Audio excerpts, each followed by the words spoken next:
like to call the meeting to order. It's great to see everyone. We had a little break from each other, so that said, we're seeing each other a lot this week. So,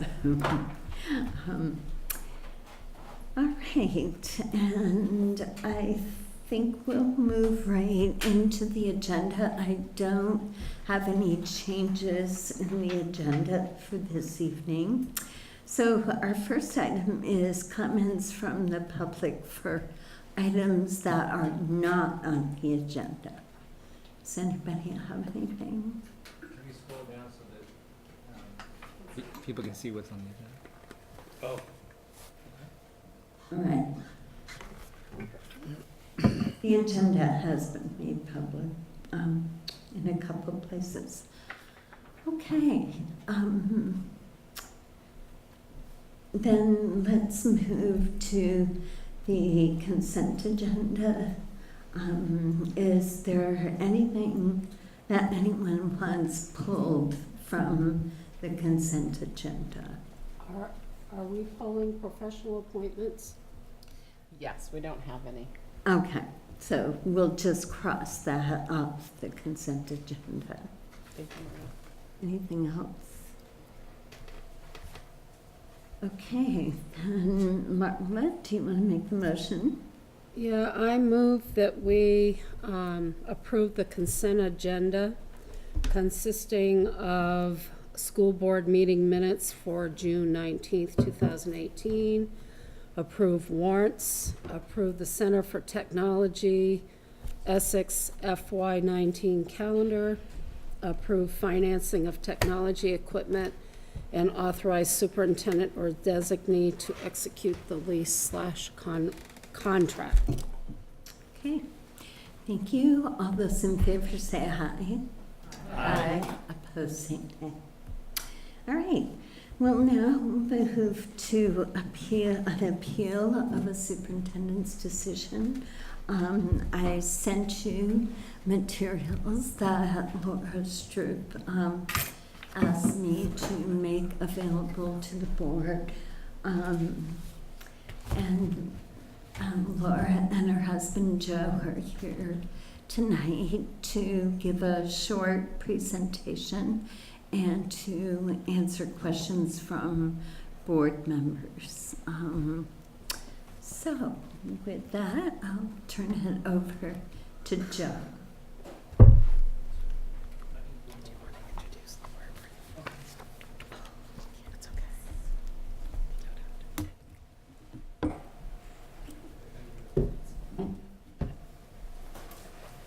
Hi everyone.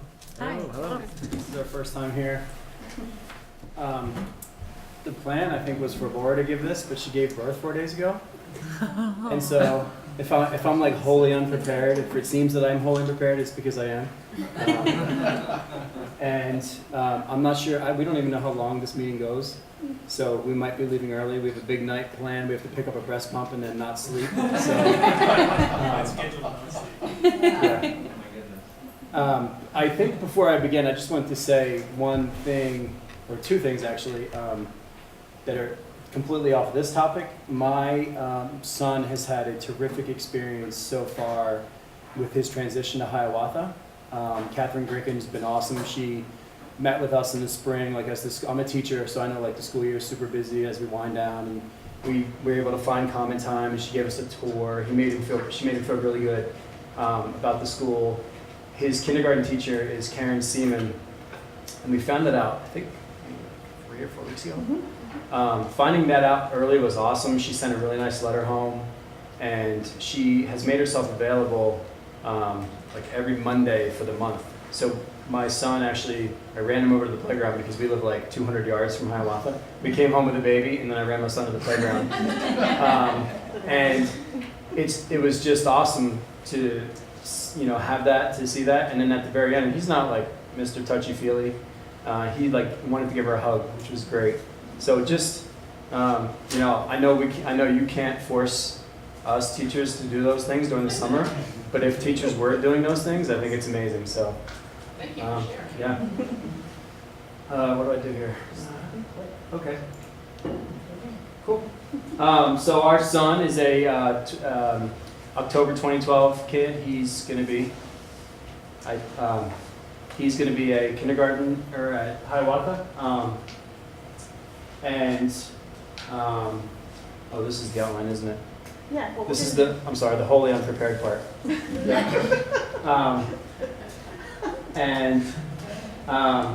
So these are the things I'm going to talk about. I'm just going to get ready to them. So our son's a 2012 kid. He's entering Hiawatha. My wife teaches at St. Mike's. We moved here primarily for that job, and we love it here. We moved to Essex on purpose. From Texas. Yeah. Just say that. We built a house in the Junction. We love living here. And so our motivation for this, what are we doing here? Like, What are you trying to say? no, what is this called? Called an appeal. Yeah, our motivation for this appeal is not to be a thorn in anyone's side. It's not that we're not happy. We're very happy. It's just that we think this is something that's good for our son. And I think maybe something that I think my wife would like all of us to think about a little more. But That's fair. yep. So these are sort of our these are the things that that we want for our son. So we've been reading at home for a long time. He went to the St. Mike's ELC. We feel really good about what happened there. We work hard to limit screen time, which we all know is a big deal with kids. We've been trying to give him as much age-appropriate academic enrichment as possible.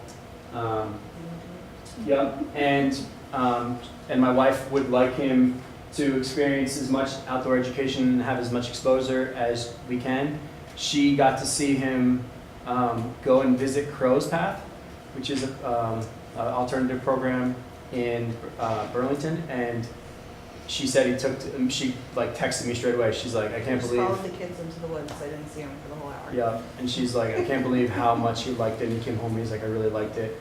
I'm not a big fan of being outdoors in the cold, but I think she might be more, right? And so I think given the way that he took to it, I think she really thought about, is this something that would be good for him? So there's a lot of literature on the benefits of, we all know the pre-K benefits of pre-K education. My wife did a bunch of research, and curiously, she couldn't find a ton of research on the difference between half-day and full-day kindergarten. Some of the research she found was that if you do full-day kindergarten, there's a benefit. It gives you a benefit up until about 4th grade, and then you're sort of on equal footing versus the half-day kids. So we had talked about, we were both half-day kindergarten kids in Pennsylvania, and I don't feel like something's wrong with me because of that. So you might disagree. I'm on 3 hours of sleep. I'm on 3 hours of sleep for 3 days. We're pretty casual here. Okay, thank you. You should invite your parents to. So this model is something that is happening, in big parts of the world with some success. So specifically in countries like Switzerland, Scandinavia, and UK, there's been a lot. So a lot of the literature is, from overseas. And then say this, guys. Louvre. Yep. This is apparently a big deal. This book. And so he wrote this book, and it talked about sort of the outdoor education explosion in the last 5 years. When did we go back? Oh. Yep. So, I think, when you talk about an outdoor education, I think you sort of see this, like, hey, this kid's going to gain some environmental knowledge. And I think the reasons why we want our son to be able to attend this program 1 day a week is because we feel like it will help his overall academic achievement for 12 years, help his critical thinking, civic engagement, and his personal growth. Again, I'm not an outdoorsman. I'm at the rink almost all the time with my guy. I was the Essex Newbies coach this year. So my experiences with my son are usually going to be around sports and not outdoors, and so we feel like could be a good supplement for him. So some development benefits provided by this education: cognitive, social, emotional, and physical. These are some photos from Crow's Path. This is the second time I've seen this PowerPoint. You don't have to read that, John. Okay. Get an I don't have to read it. It's good. They have access to all this, right? Yes. Okay, good. And I think, is it Beth? I think, there's some curious things happening. We read your letter, and thank you. And it made a lot of sense to me. I'm in education, so I get a lot of what you said. I think it's interesting now because other districts allow this.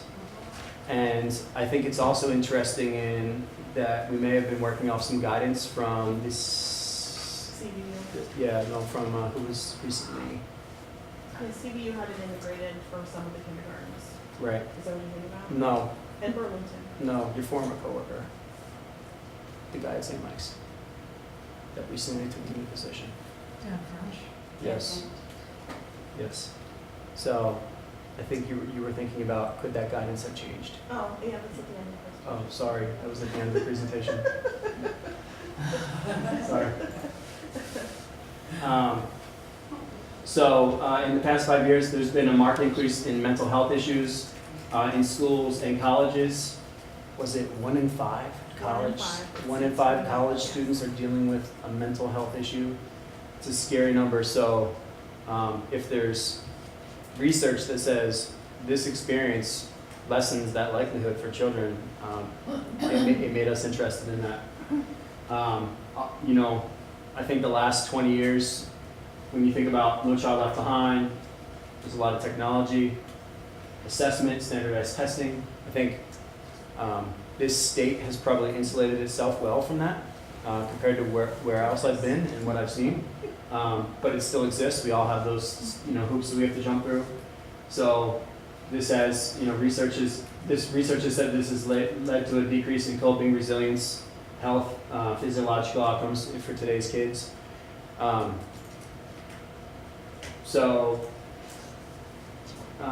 just make one comment. Yeah. I see it like from year to year, and it really scares me. Students who have above average, academic ability are just not able to cope in hand-in work, and they fall out of the system. So it's really scary right now to be in higher education, personally for me. Yeah, I think, I love the kids that I have at school. I love my kids. I do talk with my coworkers about, do we feel like our kids are not as resilient as they could be, that we wish somehow they could be more resilient. And so that's like my personal motivation for wanting my son in this program. I feel like he's going to go out there and be challenged. You got to do some things that you don't know how to do, that daddy doesn't know how to do, and come up with some solutions. Kind of like when scouting was big, but isn't it? And secondly, I want to say, because I teach at Vermont States, I teach a lot of field courses, and I can see with the students who do take to field courses and really come to it open, I really see that as transformative at the college level. Obviously, I don't teach young children. Forest kindergarten would be overwhelming for me, to be honest with you, when you watch the videos, but with college students, it's sometimes overwhelming that they can get into. But I mean, just the field experience, just turning off their cell phones for a weekend if there's no cell phone access, it's just really good for you, period. So that's what the second point is. And there's a lot of literature on kindergarten specifically as a good window. I found this interesting. We were talking about this today. It's interesting. I think that we are more environmentally aware than we used to be. And I think it's also fair to say that we have less interaction with the environment. I think that's probably fair. So that's something we want to offer our son as well. We want to give him the opportunity to interact with the environment. And we also know that we're not... That's the French points. Oh, I see. Okay. I feel like, I don't think that this conversation will be going away respectfully. We're fine with, your decision, and we felt like, we have the option to appeal, and it's not going to be the worst thing ever if our appeal is not granted, but we know, or we think that these questions are going to continue to come. And so we're not trying to be trailblazers. We just want to offer something to our son that we think is good for him. Okay. You guys have all the references then? Thank you. Okay, so I'll ask board members what questions they have, and then if there's anybody in the audience that wants to speak to this topic, I'll offer that opportunity as well. But we'll start with questions and comments from the board. Patrick. Forgive my poor memory, but this is the same school as the appeal that we heard last year, or is it a different one? Similar. And like the other one, uncredited. Right. And I think that at the time, we had a lot of conversation around it, and I think that most of the board recognized, the obvious advantages of having flexible learning and, different experiences. I think my concern at the time, which would remain, was that we had a responsibility that because of the lack of accreditation, that the individuals who are going to be at this school aren't necessarily being fingerprinted. They aren't getting background checks necessarily like, anyone who is part of this district is going to be. And, as a board, we have to make a decision, that's going to be consistent and based, on what's going to be safest for the children in our district. I'm assuming that that's continued to be the case with this school, but they wouldn't have those. So it's not that we discount the valuable potential learning experience. I think that, at least for me personally at the time, that my concern was that, it's our responsibility as a board just to provide that check, as it were. And, unless we can guarantee, the safety of the kids that we would allow in a program like this, I would feel uncomfortable sort of, allowing it when we had already declined it for that reason. Yeah, please. No, I looked into this because I have some coworkers who are environmental education specialists. I'm not. I'm water resources and climate change person. So this is not my area. I just learned a lot. I actually bought Last Child in the Woods, which again is kind of scary reading, just generally for society. But anyway, no outdoor education schools, just like you said. I think it was Richland Forest School because Richmond. Yes, yes. Richmond Forest School. None of those are accredited by the state. I don't think there's a process in place yet to do so. And so your comment about fingerprints, that's a valid sort of issue. Even to coach and stuff, you need to have fingerprints and all that. So I totally understand that. I wonder if there's like a communication mismatch, that if like people working at these schools could do background checks and stuff, that might be, do you know what I'm saying? Like the two-way kind of education thing. But I agree with you, that's a huge issue. But that's why there's just no process of accreditation. Yeah, I think we ran across that last time as well. It's just not, the system isn't in place yet. Yeah, that's fair. That sort of thing. Keely. I think the other part of that conversation that we had, so sorry to be pulling in this conversation that you weren't here for, was that this did sound like something that would be very valuable to students throughout the district, and that it's unfortunate that A, it's not accredited, and B, given that it's not accredited, that it happens at a time that pulls kids out of school rather than as an after-school program, which obviously in the winter there is no after-school daylight, so like that doesn't work, or like on Saturdays or something.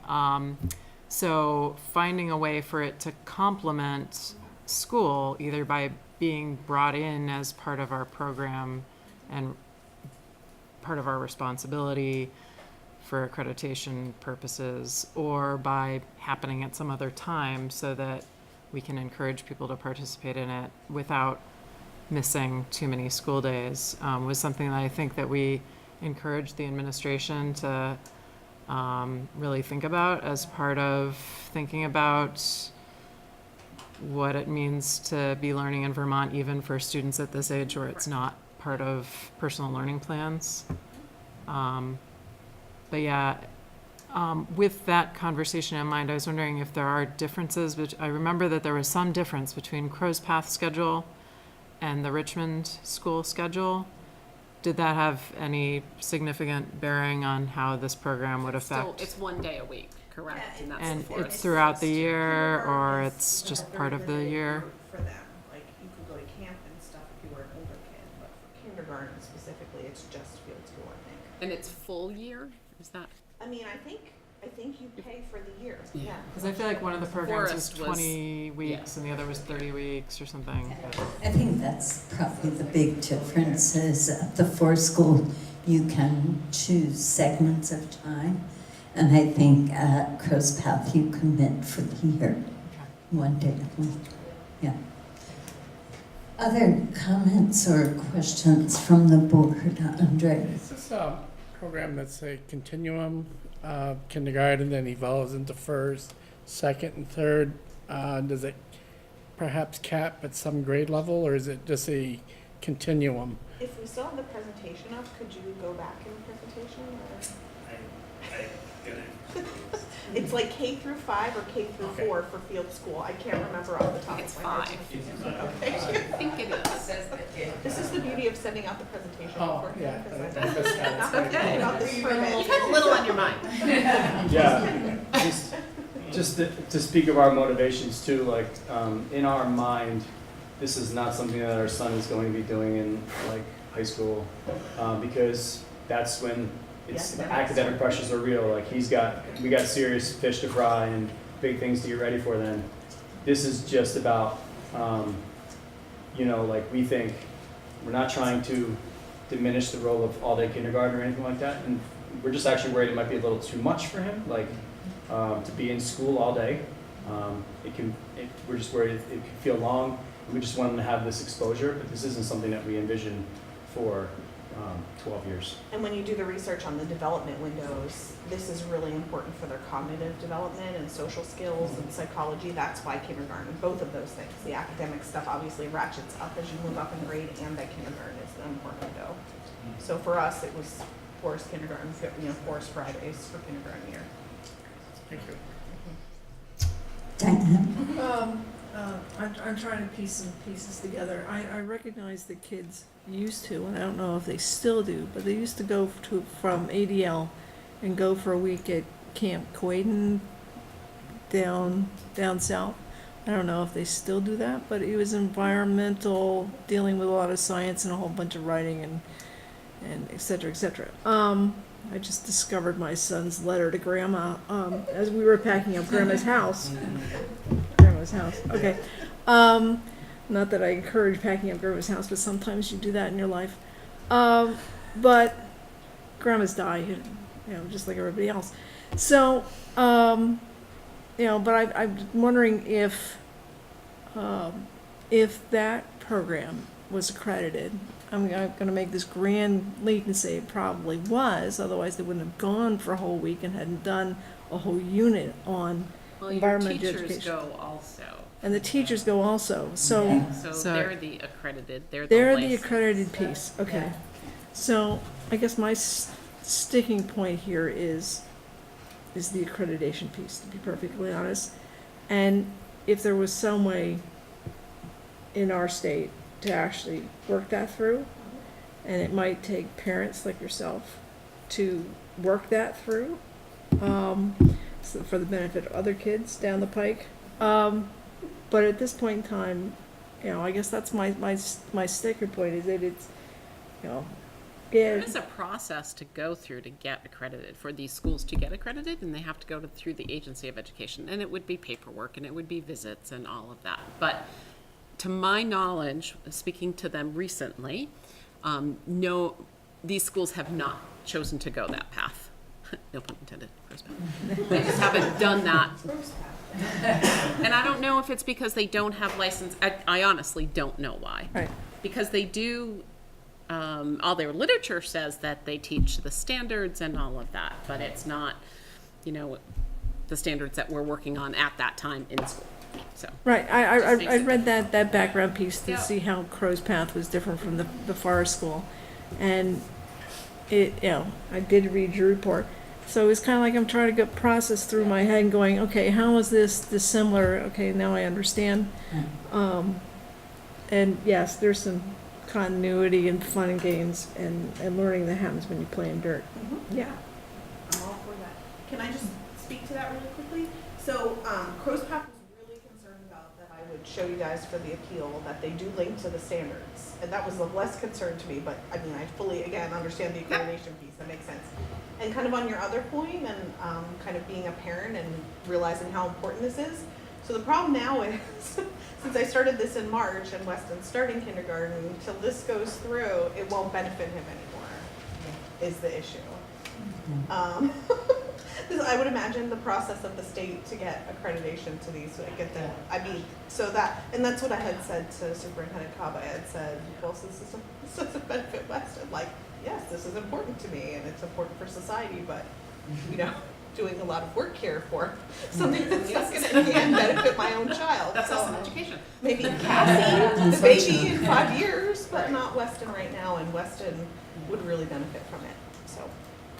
Okay, Martha. I have a question. The comment was made by, I think your name is Joe, Yes.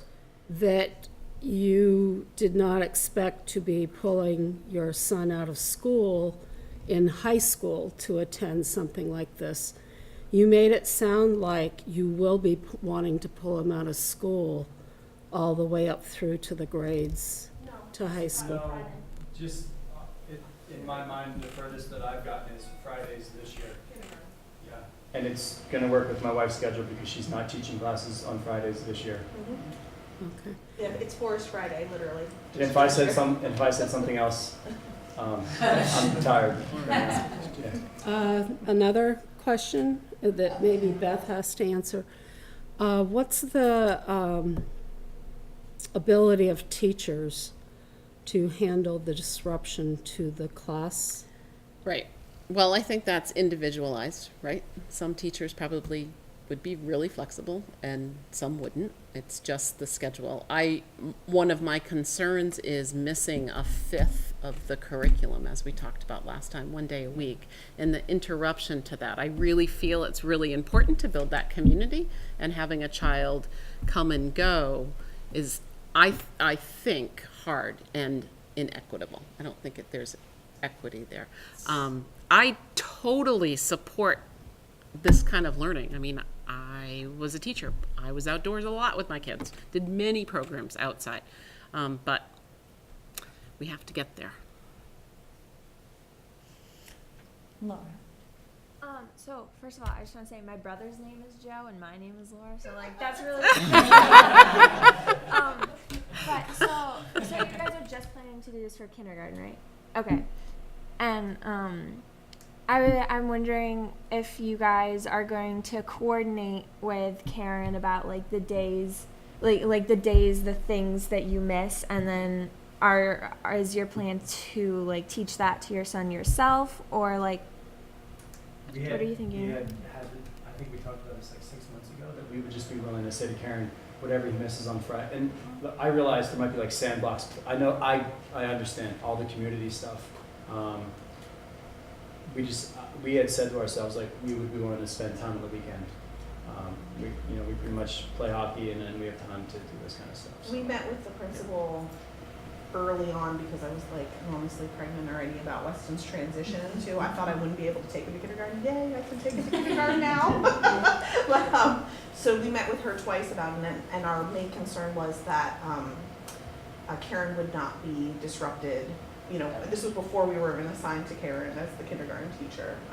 We want to make less work for teachers, not more. Mm-hmm. And we would be willing to take on the extra preparation, obviously, at home. What did he would miss on Fridays? Great. Not like prepare something for him to but whatever we missed on Friday, we'll do at home. Okay, I would like to try to wrap this up. Tim? I think Beth had mentioned the equity issue, so that was something that had come up in the last conversation as well, because parents able to do it and to make the blanket decision that we know is inherently not something that every family could do is among the things we have to think about as a board. Among the questions I had asked Beth, and I think she had followed up with the agency, was the truancy rules. And since I don't think kindergarten is actually required in the state of Vermont, do they even apply in kindergarten? They apply based on an age, and apparently that age is 6, and we don't have discretion about whether or not we report truancy, even if other schools, however that's being handled otherwise. Am I remembering that conversation correctly? We do have to report 6 through 16. Well, it's even beyond that, but Yeah. yes. And the reason I asked that before was, again, because kindergarten is not required. It seems so odd that it's based on an age that's going to come during the middle of a school year that's not required for literally every child. And that So my question was, are we required or we could? And apparently we are required to report the truancy at age 6, however disconnected that seems from the required years of education in the state of Vermont. So I just wanted to have that on the table for something that we did think about to try and figure it out, and still got the answer that we're required. Okay, I'm going to take 2 more comments from the board, and then if anyone else in the audience wants to comment on this particular agenda item, I'll open it for that as well. Andre? With Kim's comment about age 6, would the reporting requirement be compelled to start when the child reaches age 6, but prior to that, there would be no reporting elements? Okay. Well, they're recorded, but I can't do anything about it. Okay. Fair enough. They're Thank you. recorded for a report card, but it's nothing that. Right. Good. So I think the part of the presentation that resonated with me was the fact that this probably won't be the last request, Yes, I know. and it will probably increase in the number of requests as these programs become more popular. So I guess my question, and this doesn't help your family, unfortunately, is are we as a district prepared to figure this out? Yes, we are. We actually are trying to schedule a meeting, all the principals, myself, and Amy Cole, the curriculum coordinator, before even school starts. But we've been trying this, well, through the month of July went by, and we couldn't find a time. Okay. People being on vacations. Everybody's around now, so we are going to. And I had a commitment from, well, K-5 principals that they wanted to meet and have this discussion. I know we have some that are very for it, and some that are not. Someone in the leadership team. Yeah, on the leadership team, yeah. So that's gonna be a great discussion. Yeah, well, I guess I'm heartened to learn that it's going to be at least discussed as a possibility, Yes. because it does sound like there's a lot of value, and the evidence is pretty compelling, and I feel badly that we have to that we can't currently be more flexible in allowing for these other opportunities to be explored. Yeah. As we said last time we talked about this, we're caught between a rock and a hard place in a number of ways, but obviously from the equity point of view, like not just having these opportunities available to children whose parents can afford it, we really need to figure out how to incorporate this into our own school system. Is there anyone in the audience, other than Laura and Joe, who would like to comment on this agenda item? Okay. And some version of the agenda, this had been warned as an action item because I felt we would be able to make the decision tonight. Unfortunately, it didn't make it to the final version of the warning, so we're going to have to take action 2 weeks from tonight. Okay? Yes, and I just want to say thank you to all of you for your time. Thanks for all Thank thanks you. for all your work. Congratulations. And good luck. And I'm having heat flashes. So thank you all. Thank you so much for coming. Thank you very much. Thank you. Okay, our next item is a transportation update. Brian, I assume this is you? Yeah, anyone can join in. Oh, I'm sorry. Before you start, I neglected at the beginning of the meeting to introduce our newest student member of the board. Laura Printon is joining us for the first time tonight. Welcome, Laura. I guess we should introduce ourselves to you. So let's start over here. Hi, I'm Brendan Kinney. Hi, I'm Liz. We know each other from Voices. Laura was on the Voices group and the planning team. That's right. Yeah. Brian Donahue. Marla Durham, and I think I was on the Red Study Committee with your mom. Yes. Pat Murray, and I was on the actually superintendent hiring board with your mother. I'm the superintendent, Beth Cobb. We've met during the interviews, Andre. Yes, Andre Roy from Westford. Kim Gleason, and we got to do the Voices work a year and a half ago, and I get to help out however you need me. I'm sure we're all happy to do that, but we'll work on getting you feeling as informed as possible and as comfortable as possible. So thank you. Haley Shell. Diane Clements. Okay. All right. Thank you, Brian. No, that's okay. We could go back. Yeah. Share our favorite colors. The hangman has come. Yeah. Because then we might be out of time for transportation. Yeah, We well. wouldn't want that. Did you bring any bus drivers? So the update, I'm going to provide a brief update that attempts to answer the questions which might be most on people's minds. Are we providing transportation K-12 next year? If not, why not? Or what is going to happen and what happened this time? I find people are pretty quick to boil their questions down, whether I'm in Hannaford's or at my desk or at the Nest. So these seem to be the most pressing. We continue to do work, and we'll talk about next steps as we get to the end. So the answer is yes, but. So we will be offering during this school year K-12 universal transportation to and from school for anyone that resides in the district. In addition, we do transportation to the islands and to Georgia, Fairfax as well, but this is primarily an issue that's focused on our residents. But we won't be fully operational with all the routes at the beginning of the school year, and we need to ramp up services over the first quarter. So not again might be the sentiment, but yes, we'll be unsuccessful in bringing everything together at the start of school. Clearly the work involved in launching transportation for nearly 1,500 brand new students for the first time in history is greater than the time that was allotted. However, if you recall, it was last year on the 1st of August that we came to the board and we walked back entirely from a full K-12 transportation system idea.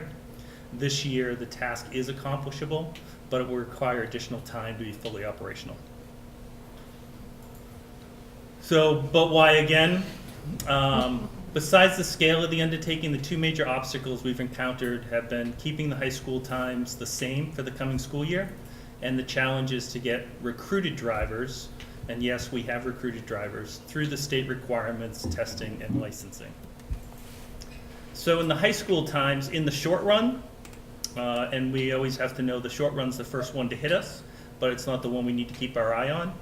But in the short term, choosing to keep the high school times the same for FY19 has greatly impacted the number of simultaneous routes that need to be run.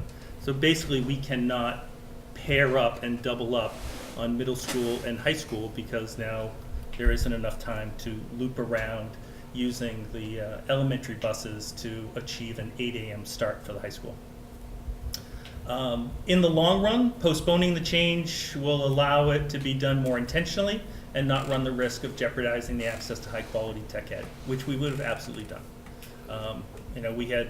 We were moving as a singular district, which is great because now we can do that, but we have to remember that we host a technical center that actually is serving 13 different communities. So our times have a great impact upon not whether it's inconvenient, but literally whether kids will be allowed to come to tech ed because their schools may opt to not transport them from sending schools. On the state requirements and testing, background and driver record checks take time. That's particularly true in this recruitment class that we've had. We've had a number of people that are recently fresh to moving to Vermont, which has a more intense background and driver record check requirement to it, as does the drug testing. And the drug testing is a bit evolving with changes in our marijuana laws and also in the greater appearance and use of CBD-based products. CBD-based products show up as THC in drug testing. It's a binary test of yes or no in that, so that we've had instances where that has disqualified people, and they are needing to come back at another time for another drug test. The state also has a system, has had a system for a very long time, of 14-day windows within their testing and licensing process. So after you successfully pass the written test, there is a mandated 14-day window in which you must wait to then make your appointment for your driver's test. And these 14-day windows of time are just downtime for us, for our vendor, and for the individual, because while they will have a starting wage of $20 per hour, while they're in training and testing, it's minimum wage. So it also is a process that someone is being compensated considerably less during that time period of waiting for 14 days, if they're compensated whatsoever. So. Drivers. So driver recruitment was much more successful this year. I honestly lay that at the feet of Ben Dickey quite a bit and his work producing materials and getting the word out. We've had dozens of people respond to the advertising this year. We had one respond last year.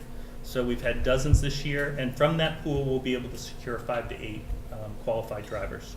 It is about a 3-to-1 kind of ratio as far as people showing interest and then going through the process, qualifying them and having them be viable candidates that ultimately go through the process, which is about a 5-week process to then get licensed.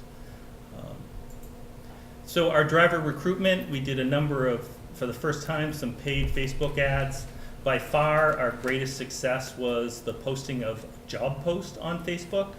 To anybody out there that's an employer, this is a really viable way to generate. We were getting 3 to 4 viable candidates a day as we were boosting that job post ad on Facebook.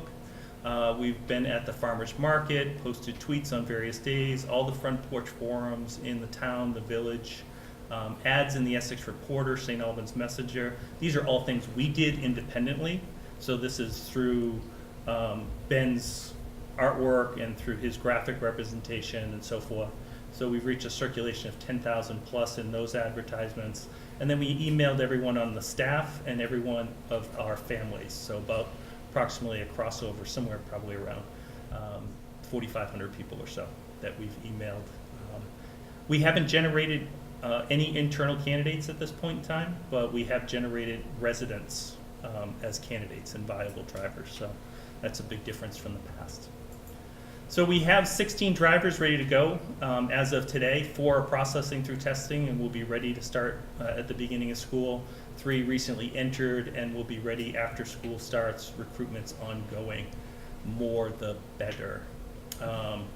And there are a process in which we're also looking to bring in drivers to start the year that will then be replaced by drivers that are being hired. Going back and looking at what the math is, we looked at needing 7 to 8 brand new routes to handle bringing on all of Essex Junction. The high school change and that, which is a 1-year change, but a change that we have to push through, that's producing another 7 or 8 independent routes that need to be run. So a lot of the drivers that we're first recruited to give us the space to start to run our routes are immediately going to people that have historically had transportation. And that's what the focus is. Students historically receiving transportation will continue to do so. Logistics of that transportation will be different. It will definitely be different nearly for everyone. We're going to depend more on congregated stops, walking to stops, utilization of new public transportation opportunities, etc. We're looking to pursue the same arrangements that the South Burlington School District has, as well as the Burlington District, in which our high school students, through the use of their pass, would have access to public transportation 6 days a week, 24 hours of those days, from August 24th to July 1st, so that we could, as part of our transportation strategy, be encouraging the use of public transportation. They would have access to like CCTA buses. Yeah. There's 2 primary routes. One of them that comes number 2 that comes through the fort down 15 into the Amtrak station.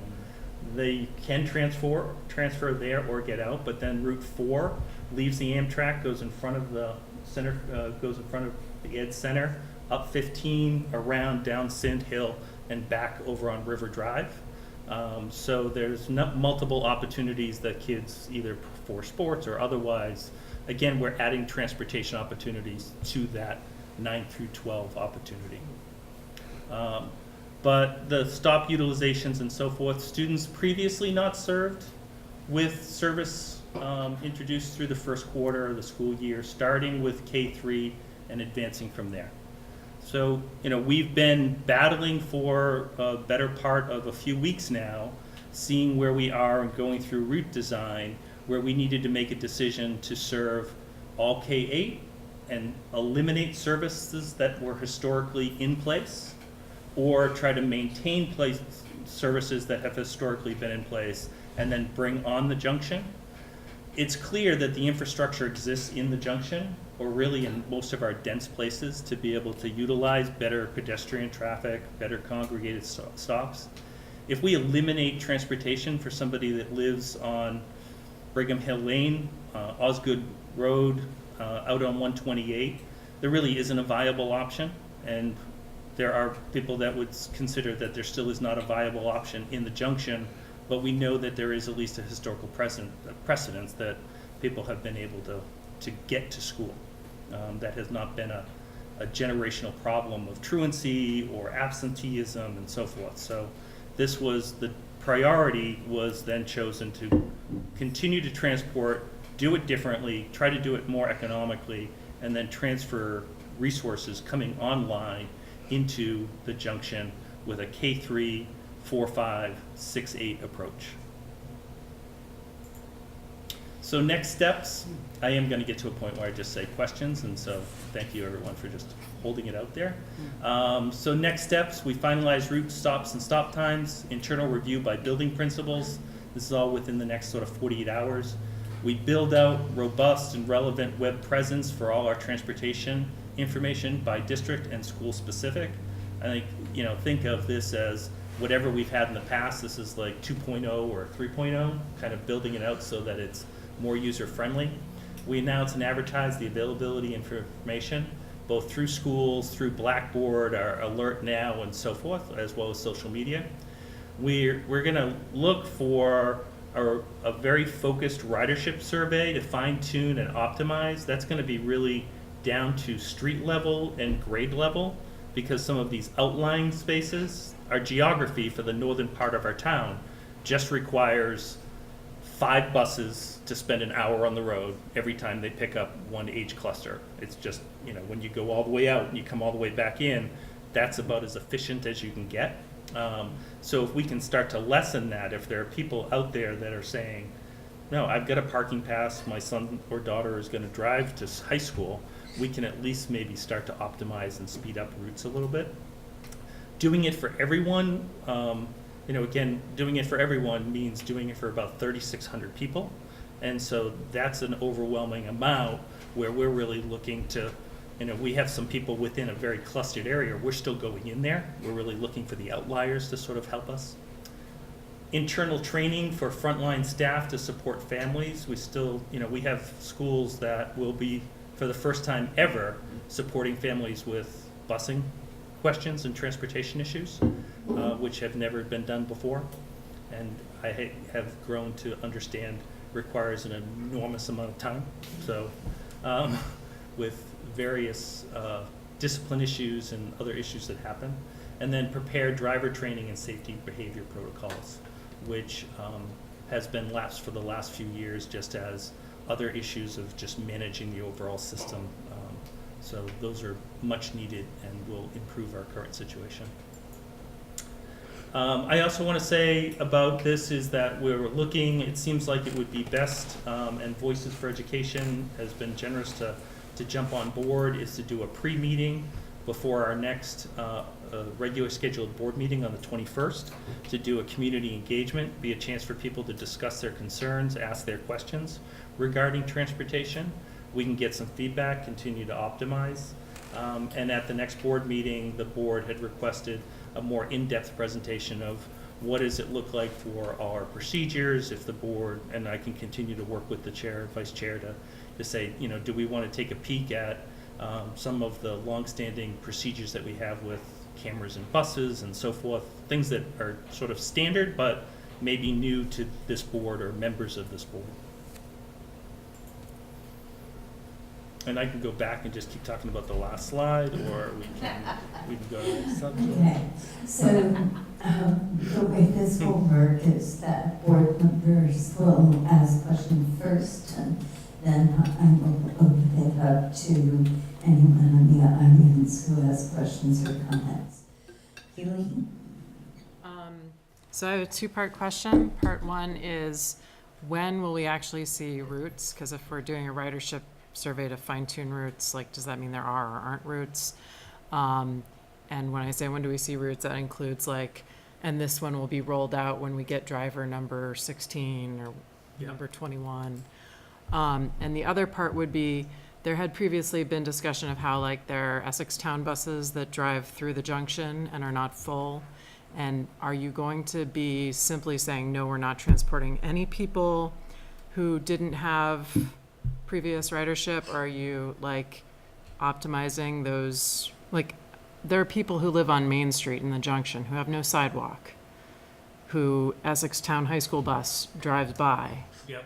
And it would make sense, to me at least, if you would let them get on that bus. Yeah. Or if people in the junction live within the walking radius for stops for the town, which occurs in some places, like the border of Lang Farm with Countryside or Pinewood. Like, could those people get on that bus, or are they prohibited until it's rolled out for high school for the junction? So there's a number of things that just end up on like utilization of buses. So, you know, and it depends upon age group. So we count so that there's basically 70 kids can fit on it depending upon age. And then at high school, it's different. And so one of the things of like randomly selecting people is sometimes by the capacity of the bus. I mean, we're trying to fill a bus to capacity, if not even just slightly above it, because we know that we're not going to get 100% ridership, especially at the high school level. So there may be some opportunities. You know, I've really struggled whether we take the low-hanging fruit on certain age groups and say, okay, well, we can transport, you know, we can do one run for Hiawatha, one for ADL, and we can pick up these kids on this street for the high school. That feels opportunistic, but also really scattered. I mean, it's not developmentally based. It doesn't work on that sense of like the why. The why is the opportunity. So I guess what I'm saying is, if the most efficient route that we're aiming for would mix people from different locations, sure. Are we choosing to do a non-efficient route just so we can be sure to give all the town people their same services? Yeah. Or are we going to change the routes in the middle of the year? Like, how, I don't understand, since sometimes it's more efficient to ignore that there was a line historically. Yeah, and I love ignoring the line. In fact, I try to use school names and not towns in our geographic, because I think the more that pulls us, it just continues to pull us apart. And I've tried to sit there and say, well, do we look at K-8 and forget about everything else? But it just doesn't pass the litmus test when we look at the rural side of our town and say that we can treat that like we treat somebody on Cascade. Like, it just, Osgood Hill Road is not Cascade Road. And when we're trying to get them to the high school, we just can't, and maybe, I mean, this will be part of the discussion where people, the community may say, you know what, we're prepared to make that priority on a K-8 level and not the high school. But also just kind of being in this community for a while, it's always a hard premise to serve new people by taking services away from other people. You know, it's one of the things that we heard in Voices for Education is that equity's great, I just don't want to lose anything I have. And one of the things we're attempting to do is to create a disruption so that people don't have exactly what they had. They may have to walk 200 yards to a bus stop where they've been getting picked up at the end of their street right now. So there's behavior that is generational with transportation that we're going to be changing. I'm all with you. I don't like borders. We should be the most efficient as possible. We're running very few buses that are inefficient, at least on paper. And then we have no ridership data. Like, we're not taking attendance on buses, and I hear that that's hard and time consuming. I don't want to hear that it's hard and time consuming. I want it done. I mean, we have to have data to know what's our efficient routes and where we have deadheads, and deadheads are just basically traveling without anybody on the bus or picking anybody up. And that kills your efficiency. It also kills your ridership. You know, when bus routes become 65 minutes long, you wonder why nobody at the end of that route is on your bus at the end of it. It's because it's 65 minutes after they got on. So routes was your first part. When are we going to have routes? The principals will be reviewing the routes and taking a look at them. We're also going to have Essex PD take a look at all the stops and review where all the stops are, so that we at least have the best intelligence of the safety of our community, of where those stops are, not only with traffic and with intersections, but also with residents that are around those stops. So we want to be smart going into it that way. After it goes that, we're going to start to publish those routes. And then with the routes that we're going to add, we'll do the same, but we do anticipate that if we add K3, that when we have more drivers, we'll end up using some of those K3 routes will get redeveloped to include 4-5. I mean, it would be most efficient, 4-5 Fleming in the junction, it would be most efficient to join them into the K3 age population, opposed to running a separate route 15 minutes after.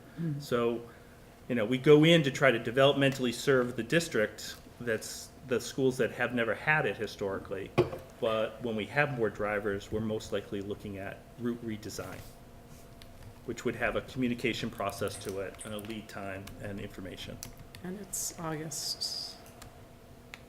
So those are over the first quarter, those routes that we don't have drivers that we're going to be ramping up for. So that will be, so it's August 7th now, and over the first quarter, which would bring us to end of October, we would be looking to ramp up and add services. Before adding a service, we would provide advanced knowledge of who's it changing for, what's it going to be, when's it going to start, and how is it going to work. So a Fleming parent wouldn't know until an unknown time between now and October what route their child could potentially ride on. Their route will be designed, yeah, that is possible. Okay, I've got Patrick, Brendan, Marla, Kim. Maybe not by the time you get to me. Let's see. Patrick. So I struggle with this because I don't want to yell at people, but I do feel it's fair at this point, and I think that I've been very patient about it. But I find this wildly unacceptable.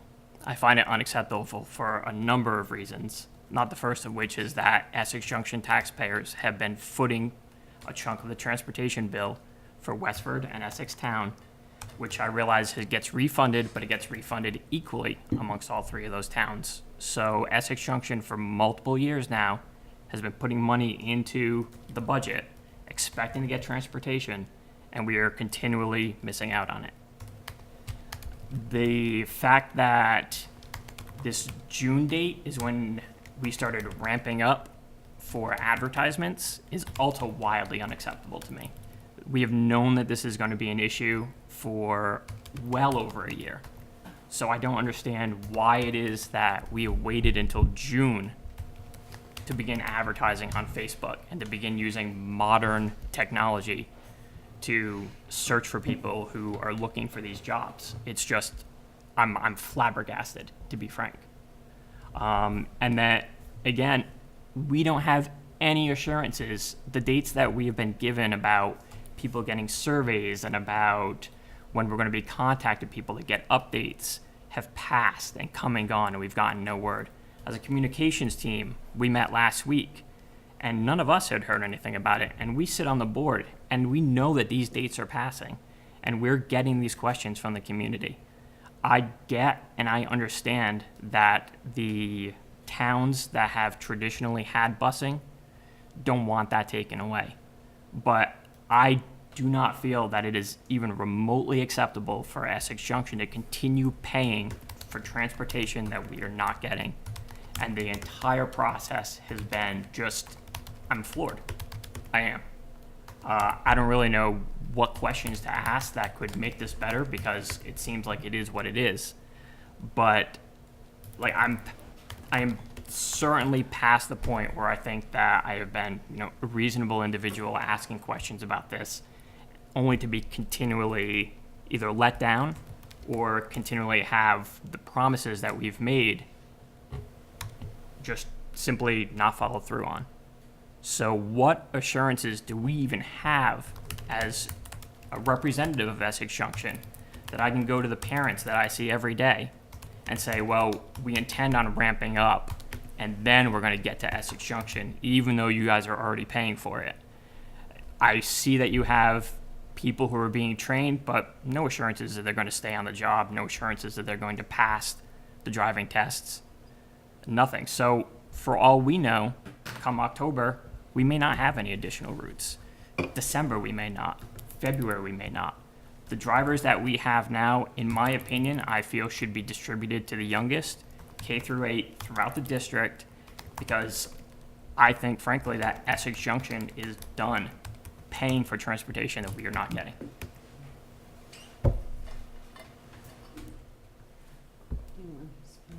I think that's a good point. I mean, there aren't any, I know I don't have any trust. I know on this issue I don't have any trust. I know this issue puts 20 rocks in my pocket. I also know that this issue is one that I adopted. And, this is my primary purpose. I dedicate my life to transportation, honestly, and people in the audience know. It's like, there's one person working on this. The rest of us visit it. Okay? So, pardon that defensiveness, but I am all in trying, but I have yet to discover a way that I can control the things that I don't control. I don't have a single assurance that a vendor's going to step up. I don't have any assurance that if we put it out to bid like we did last time, that anyone except our current vendor would bid. Maybe they would. Maybe that's what the smartest guy would have done 6 months ago. There are plenty of people that are smarter than me. My mom told me that all the time. So there are things that could have been done. They haven't. Other people may be the best people to lead this. I continue to give you my best and my fullest dedication. And it's in a situation that we're trying to solve something that we have. I hear every day people tell me, I hope you fail. I don't want transportation in the junction. Now, I don't know where those voices have been. They certainly don't, they aren't the cacophony in my ears all the time about transportation, but they're out there. And I think to myself how little I've been able to focus on our core mission in the last 4 months and how much I've focused on trying to get kids to and from school. And I guess people would say that is your core mission. It feels distractionary at times. So I appreciate that. I think that's the exact question. Do we do K-8 or do we serve and then ramp up? Do we sit there and say today, you know what, I don't care the consequence, we change the high school time. We just do it. We just pull the rug out and we do it there. Do we do that? And then do we just take the consequence of what that does to tech ed? There's, only the visitors get the ease of knowing the solution. It's the people inside the complexity of this crazy organism of transportation that every push forward is a push from behind. Brian has been working extremely hard with the bus company. I It's not an easy thing to do. And yeah. But I'm with you, Patrick. I don't want pity. And I don't expect to be off the hook. I'm responsible for this. I'm delivering the news that I don't want to deliver, and certainly the news that none of you want to hear. And the board can have a number of different options it can consider based upon this news. But I would say to the defense of others, I can't get blood out of a stone. And I think I'm like you, is like, I don't want to be that person that yells at somebody when I know they're really trying. Right. But I do, just like you, get super frustrated when I keep getting disappointed. Yeah, to be clear, I love you, Brian. and I recognize and I understand how hard you work at this. I really do. Whether it be the busing company or whomever, a lack of proper advertising, whatnot, it's just, I think that the time for patience is well past. And I ran to be on this board and won an election by 1 vote, but still.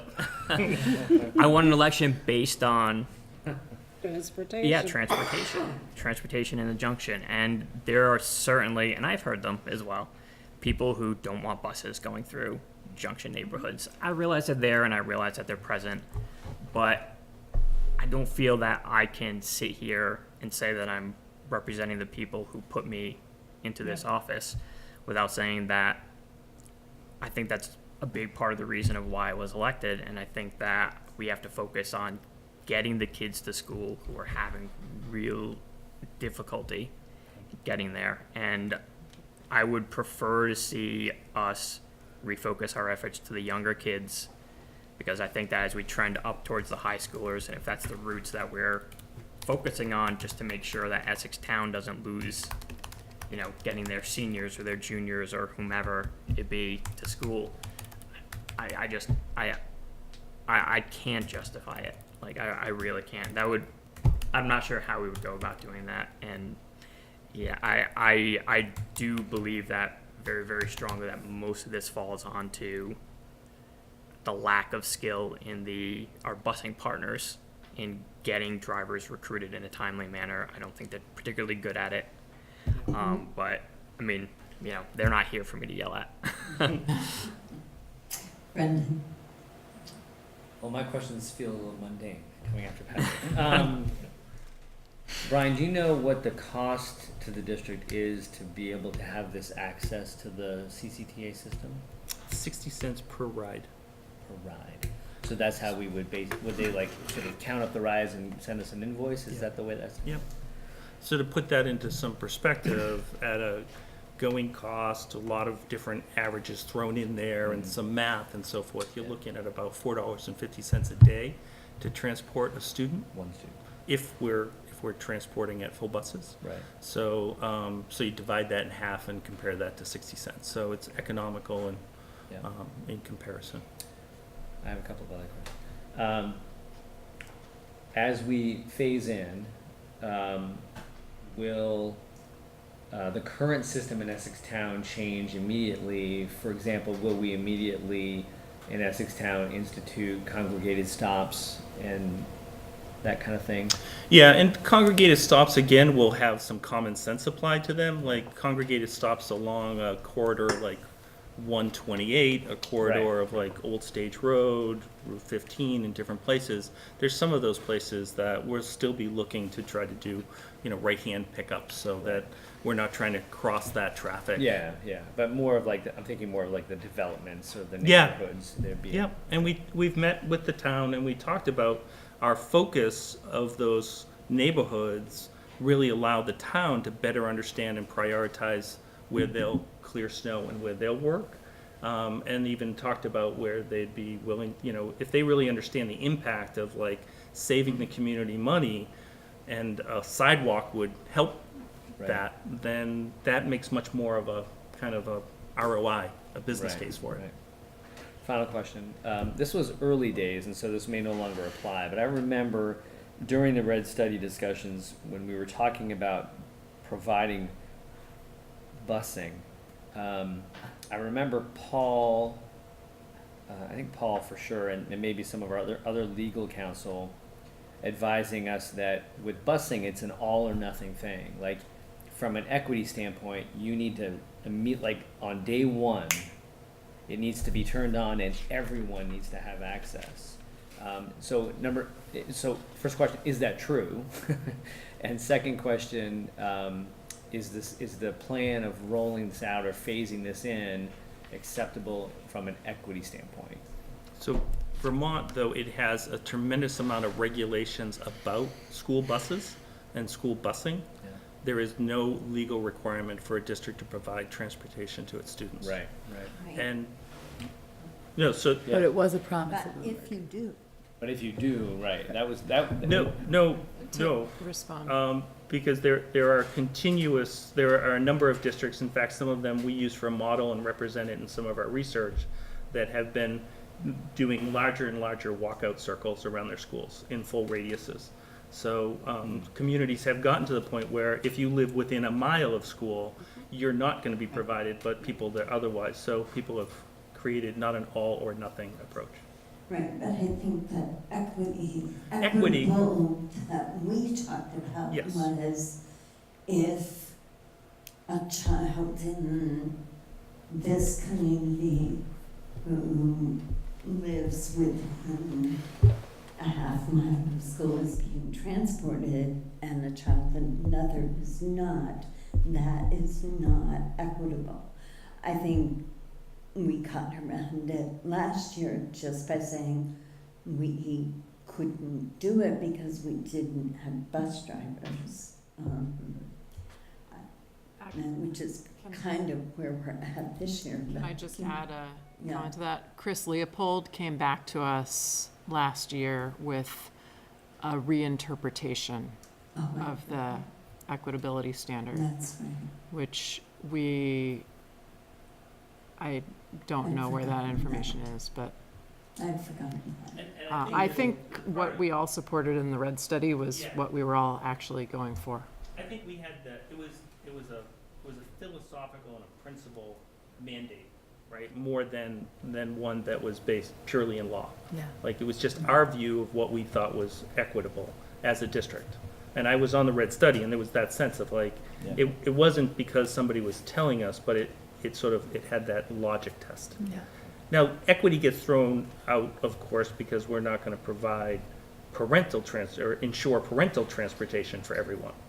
You know, that's how, you know, a good 30% of our student population is driven to the door. So there's even some debate on like, what is equity in this comparison, especially with walkout zones and walking to bus stops. Obviously, school districts can't control parents, and we can control whether we have a bus or not. Mark? Is Brendan, you're done with your questions? Yes. Sorry. Okay. First of all, one of my questions, I got a few. One of my questions is, in the reading that happened in the past on transportation, there is a problem just trying to find drivers nationwide. Is that still true? Vermont-wide? Yeah. It's not just our district or your issue, it's, It's a national crisis, actually, for long haul. When you get into school bus transportation, which is the largest public transportation, when aggregated together, it's larger than all our other transportation systems combined. It's at a crisis level where school districts have chosen 4-day school weeks, have chosen to push all public transportation. It's a crisis level. okay. And number two, the person that we hired to help with transportation, did we put him or her on full-time, or are they still part-time? No, full-time. They're on Yeah. full-time. He's also, Okay. getting his school bus endorsement. He has his CDL license right now, so he may We be be riding a bus, driving a bus. Okay, and the third thing I would be concerned with is, do parents call the principals of the individual schools if they have problems getting their students to school in the junction? I just know there's a few parents that are expecting this to happen, and now that they've been moving in, hoping there was going to be transportation, do we encourage them to call their principals and they set up a means and a way to get them to school? So two things there. One is the principals field a lot of questions about people moving in or in district about what's the situation with transportation. Some people are just move in and assume there's transportation. Some wonder when it's going to start. Some wonder where they are and if they're going to get it. So that happens, and we continue to sort of work through those.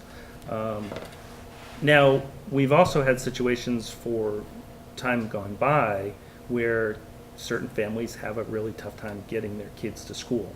And that is much more of a principal or even a teacher relationship to try to figure out whether there's a buddy on the street that might be walking by and can sort of be the help in getting the kid there on time and be safe. And so there's a little bit of sort of, it takes a village to get some of those kids to school. So it's a little different, because that could most likely probably continue to exist going forward. And I echo Patrick's sentiments. I understand where Patrick is coming from. And I have fought with you a lot, Brian, on other school boards. And I will continue to discuss and argue with you, but I'm going to defend you on this point. When we merged, our CEOs, our COOs of both districts had retired or left us. Then we hired one, and they left right during budget the first year. Then we had a temporary person helping us do budget. So as much as I echo your sentiment for the taxpayers. I totally hear you, Patrick. I also hear where Brian's coming from. And we just had a bad circumstance happen at the beginning of forming this district. And I think it's very difficult to lay all the blame on Brian, which I don't want him to feel that way. But I do echo your comments for the taxpayers. I think the people that expected transportation are probably pretty much done. So, I think Patrick and I have a very strong allegiance to just being frustrated and probably directing some of that frustration at our vendor, and at the process that we started this process so that we needed 16 routes to do Essex Junction. That was the first plan. Try to execute 11. We're down to like 7 or 8. And now by not changing the time at the high school, we're now back to needing 16 new routes. And that's self-inflicted. But for good reasons. Yeah, it's hard. Okay, I'm very conscious of the time and the fact that there may be folks in the audience, but I also know this is a subject that we have lots of concern about. Kim, and then Keely. I just wanted to point to our policy where we say that there will be considerations, so age and health, distance to be traveled, condition of the road, type of highway. So I think, to the extent the intent is there, the condition of the road situation, I think, defends disparity in treatment among ages. I will say, just for historical perspective, ETSD, which is a K-8 district, paid for busing of our high school students because we didn't have busing for our high school students otherwise. And it was a sore point because the buses are being sent to Georgia, the islands, Fairfax, and we were part of a unified district with students without access to the schools, without us paying for transportation in our K-8 budget. So I think that would be something that would be a real change, that would be very difficult to defend, that buses are going to tuition districts and not supporting our current students in the outlying areas. So I put that out there as something to really consider. I wish you luck. I appreciate that we are challenged. I am also recalling that the bid process did not bring us a ton of people able to even offer the services. There was no one that bid on the full contract. We are really stuck, and we, I think, worked with the contractor to increase the wages, if I'm recalling, to consider at what point we are able to bring some of that rider or the drivers in, and we talked about that even around the support staff contract and wages in surrounding districts, and it's just, I appreciate how many different ways we've tried to skin this cat, and also fully appreciate the frustration that we're not able to produce what we had hoped we'd be able to. But I just offer that for perspective and bearing it in mind. I look forward to the subscription service, Brian, that I think you had mentioned is, I think, an innovative way of figuring out what ridership we actually have at the older ages in the outer lying areas. And I hope that that can come to be sooner rather than later. I think that will help in some ways. Good luck. I just wanted to respond to the suggestion that we on the board are visitors to this issue, whereas you're working with it every day.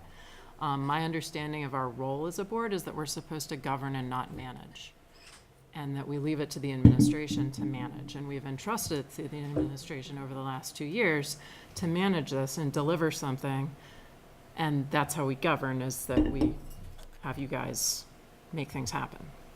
But that means that we are visitors, but we are always interested, and we're always asking, and we're not always getting answers.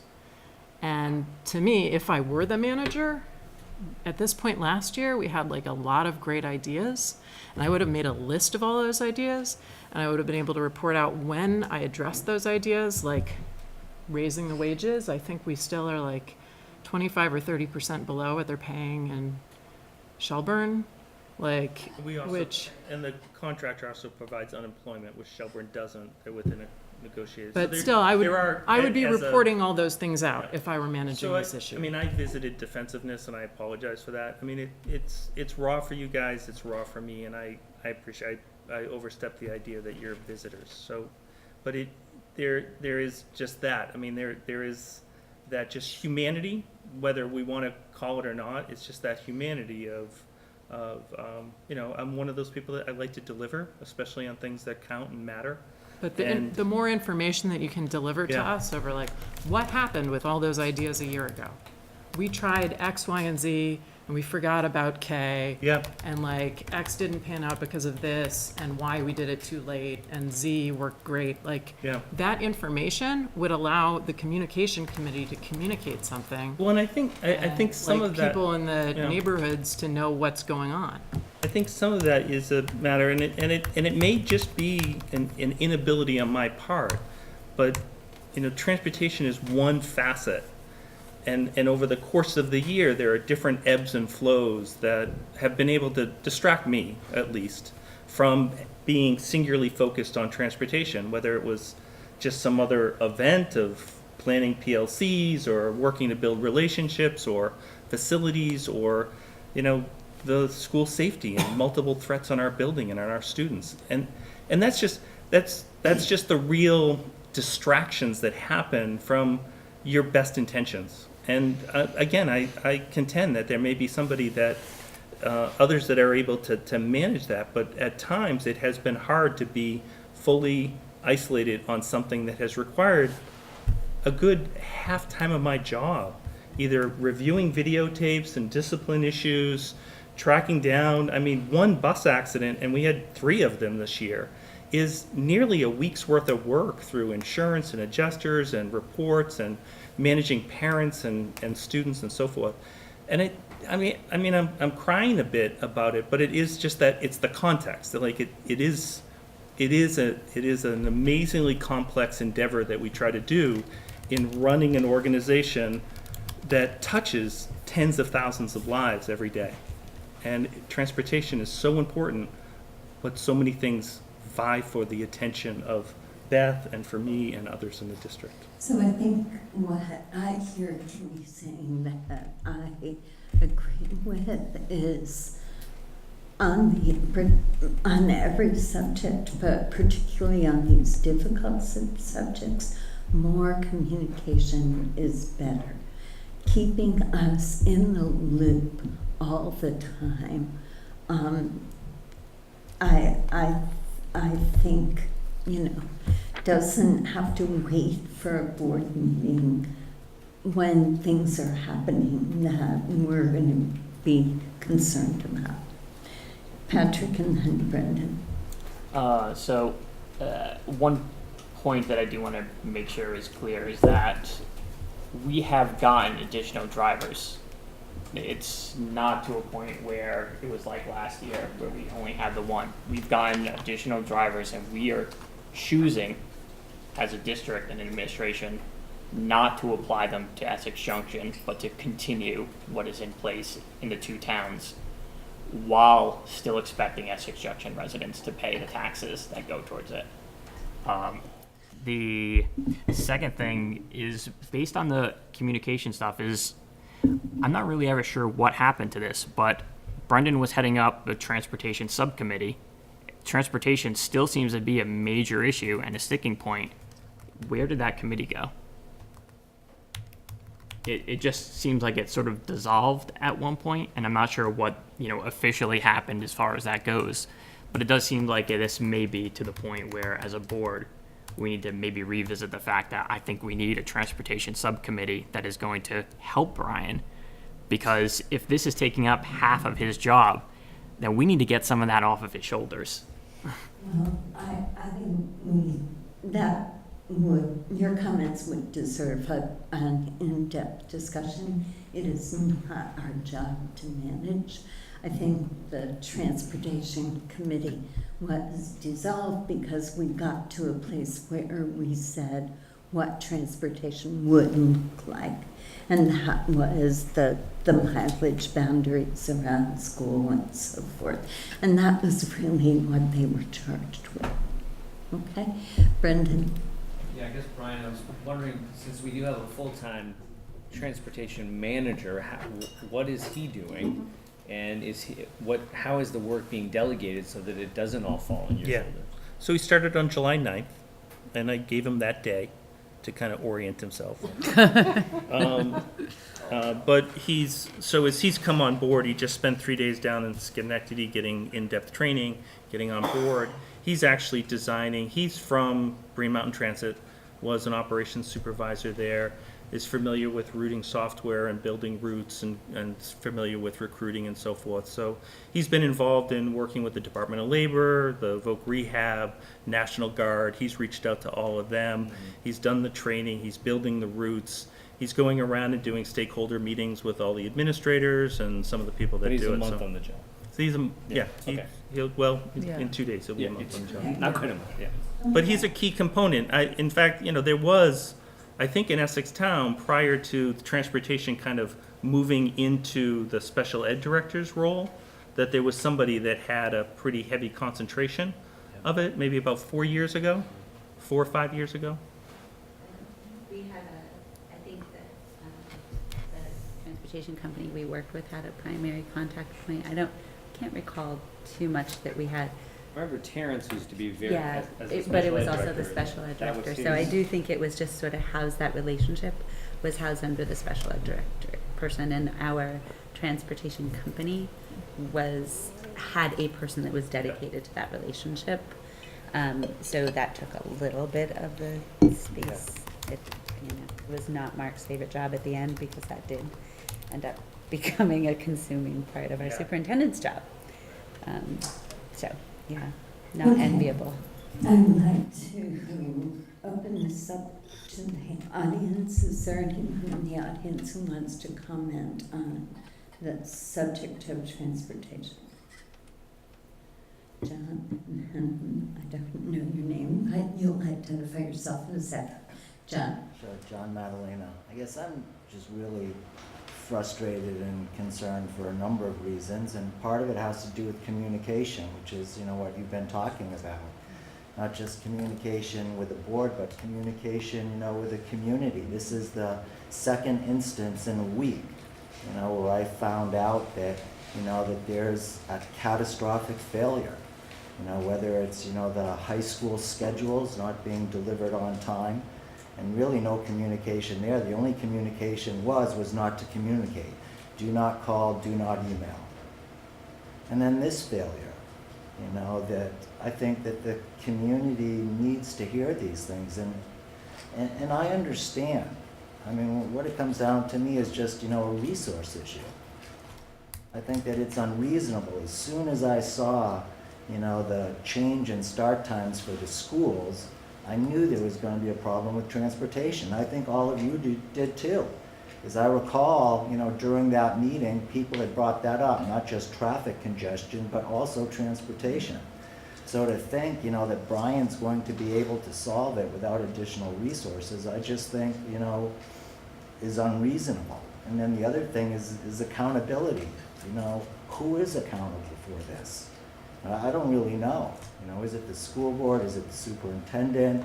And I'm not trying to lay blame, but who's going to make the decision that we don't have the resources? Because this is the second year in a row with transportation, and you couldn't solve it, and it sounds like it's a resource issue again. I mean, as Kim mentioned, well, if you pay people more money, you might get more people, to drive, and that's not the only issue. The equity issue for me is huge. I'm from the town, so I can't complain, but, globally, why can't my kid get on the bus? And if you were telling me that my kid couldn't get an AP class and somebody else could, you're not providing equal opportunity. And so I just feel for a number of these issues, you've got to be more open, with the community and, let them know. And the last thing you want to do is, tell them, don't call, don't email, because you're so frustrated. And the other thing is to try to provide good people to do the resources so that they can, do their job. Thanks, John. Yes. Todd Odit. First of all, hi. I can't see you under that hat. Just want to comment on a couple of questions. First, I've never met Patrick, but I want to say he very clearly and reflected the sentiment that many, many, many Essex Junction residents are feeling.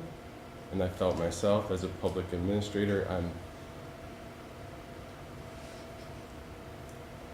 at a loss for words that we're in the same exact position in seeing the dates of all the outreach for new drivers being 3 to 4 weeks ago when we knew this problem a year ago.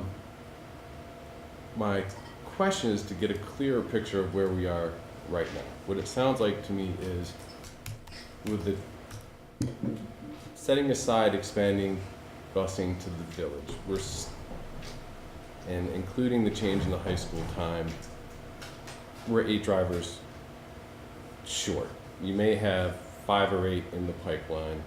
That still means you're out 8 to 10 drivers to expand in the village. So right now there are no drivers for busing routes in the village. Is that correct?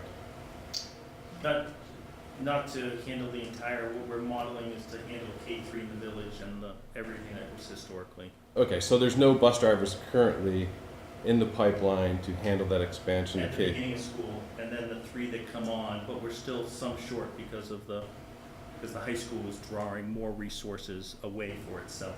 And if it weren't for that change in the high school time, you would have the drivers to expand to the If the high school was at 9, we'd be able to double up those buses and not need 16, but that's the efficiency that we look for. The other times are staging fairly well, but the high school at 8 o'clock is creating a pinch where we're having a tough time being able to get buses to be doing a second run or a first run with high So school. how many more people do you need to get into the pipeline to meet your goal of K through 3 in the village by October? That are not currently in the system at all? I think Patrick's brought up a couple of interesting things, but also the idea of the high school time, because everything is about. I'm just looking for a number. Yeah, What's the current so vacancy? 5 is my guess. So when we want communication and the definitive is not available, I hope we can get into a place where we move the conversation forward with people giving their best sense of information, opposed to looking for exact facts, because I'm trying to manage multiple angles. So you may be asking a question like, what is the exact number? And in my head, I'm going through the 14 iterations where we might be able to double up or make a route more efficient or look at where we might be able to do it. So that's why I'm sort of hedging, and I say 5 is my best estimate at this time. Okay, I was just trying to figure out what you needed to fulfill the plan that you just rolled out. Yep. So the plan that I just rolled out is ramping all the way up in the junction over time, and that would be 5 more drivers to satisfy the junction. Is that the plan? I think what Todd asked, and tell me if I'm wrong, I heard Todd ask how many more drivers you need to K through 3 in the junction on October 1st. October 1st. I think it's 5. 5. So we have 3 in the pipeline, 2 more would get us so we're there. I'm hesitant because I'm also sure that this board is going to fill this room when all of a sudden somebody loses access to a school bus and is asked to take public transportation. While so there's some concerns that I have of even executing congregated stops could very well fill this room or the thing. So you know, this, as we go through, some of this is planned, but I can anticipate, just like this experience being so much fun right now, is that even the execution of the plan, if we had all the resources, is gonna be different enough that that's also gonna have some pushback, because there's gonna be some changes in what people are used to. Can I just ask one more question? So do you have enough drivers in the pipeline to fulfill the town as well as the new routes required because of the change in the high school schedule? Only to handle Hiawatha and Summit right now. That's not what There's not a change in the high school schedule. No. High school stays the same. Right. It's So I thought I heard earlier that Oh, okay. because of the high school time, you actually now need more routes. Okay. Because it couldn't change. But we didn't change the high school with it. Correct. The way that it was originally planned. Right. Originally planned for, All the schools to change. Right. Pretty much. And then But because of we- the tech center and the complications. and also Sending we, schools. the response that we had to the public, who many of them asked if their high school students could continue to be available for Yeah. just Yeah, they wanted childcare them at home with their. So It did was I, really the tech center. did I hear incorrectly then that because the high school didn't change, that you need more drivers? Correct. From the original plan, yes.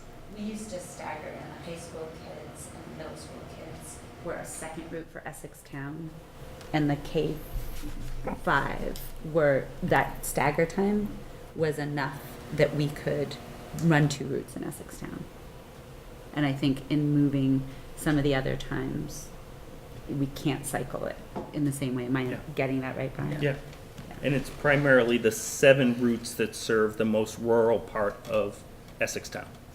Because as you go out and come back, Old Stage Road, Lost Nation Road, 128, and so forth, those are the routes that have the greatest travel distance, so that they're basically 55 minutes, so you can't drop off and get another route started. Okay. Anyone else in the audience? Yes. I have a question on the public transportation aspect of it. Is that something you're seriously considering, or is it just a kind of a thought process? And if you are seriously considering it, what does the scheduling of the bus looks like? Because when I know it only goes one way, so it takes an hour to get from one point to another, even though it might only be half a mile down the road the other way. Oh, yeah, yeah. I mean, in an ideal world, right now, we're considering it for Route 4, the one that goes down Sand Hill and so forth, and augmenting that, because that's a small bus right now for CCTA, or for GMT. It's a small bus, 35 passenger bus. There's 171 high school students that live within 200 yards of that route. That we currently now, 171 students takes approximately 3 buses. And it can be replaced by that one bus at 60 cents per ride per student. And it's a half hour, it runs on the half hour, so in one direction, it runs on the half hour to come around and drops off at, ultimately, if you stay in, it would drop off right on Educational Drive. So how does that compare with the bus time picking you up and taking you directly to school, as opposed to having to pick up everybody along the route and then get around? Probably for the longest person, since the route primarily is picking up people about halfway through its route, would be picking up people as it starts to come down Sand Hill and then along River Road. It's, it works out to be half that 30-minute route, so it's about 15 minutes to get to the high school or down to the junction. And then, again, it runs on the half hour. But it takes me 15 minutes to get to Sand Hill to 289 in the morning. But just to that section. Yeah. And that's a lot longer, so I don't see how that's possible to take 15 minutes.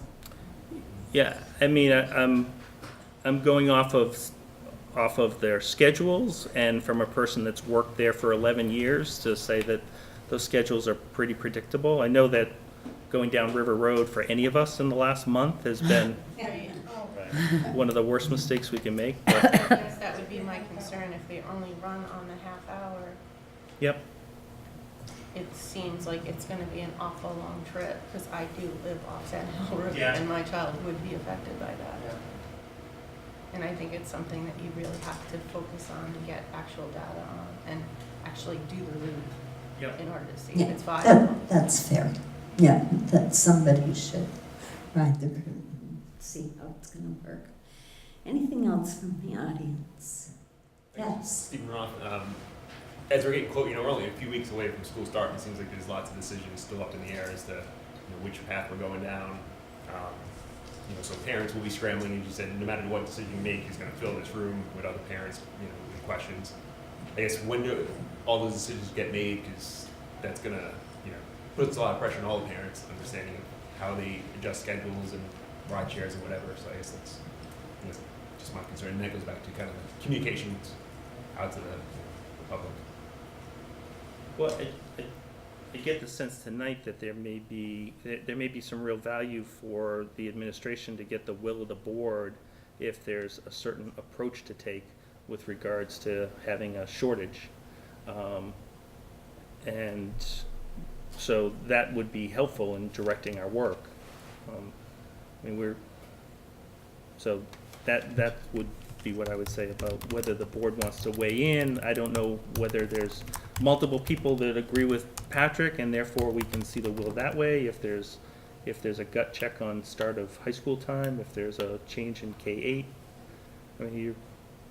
This is all about balancing resources that aren't sufficient to meet every possible need, which is public education. Right. And I think communication with parents, as we've talked about many times, as soon as possible is what we're looking for. I think we're really struggling because it's hard that we haven't been able to make happen what we envisioned happening. And so, anything else from the audience? Brian, are there specific questions that you want to get?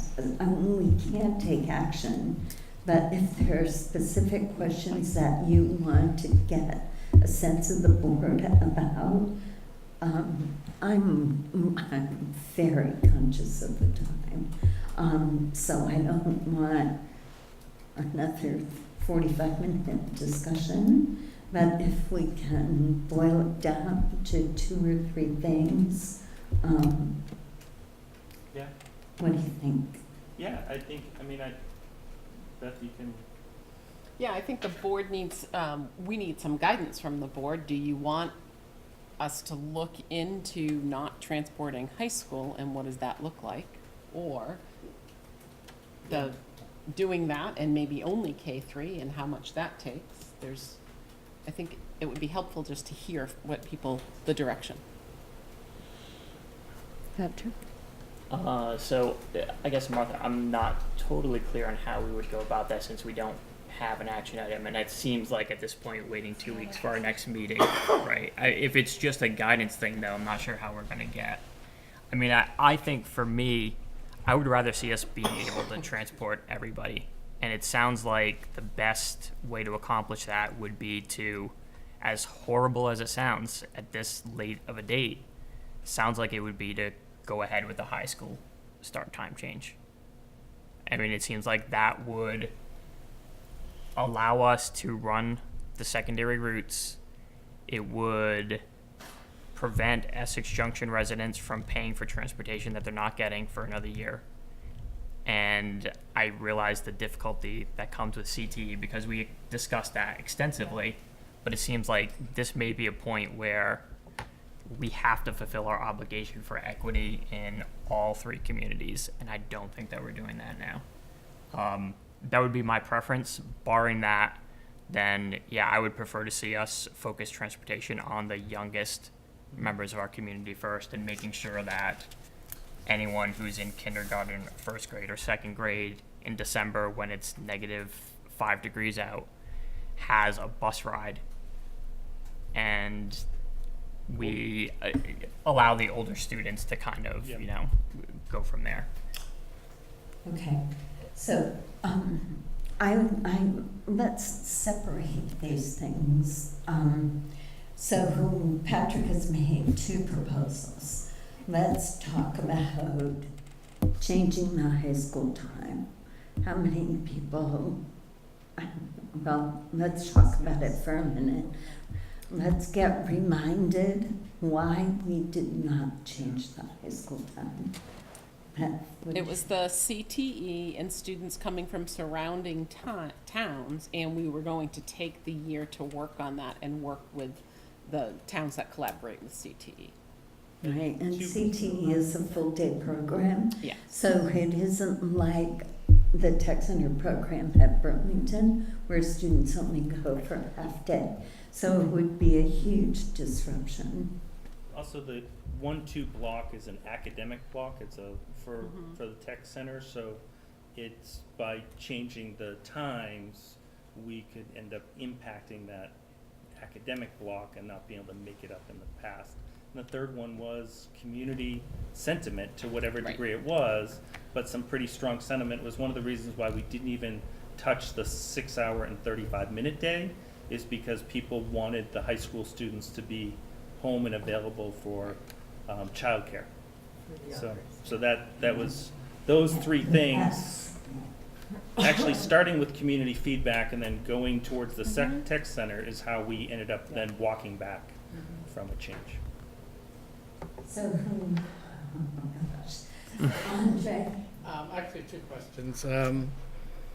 I have confidence that the routes are being evaluated, but we've also been offering routes for now a year, and I have to question whether some of the routes are being evaluated for ridership.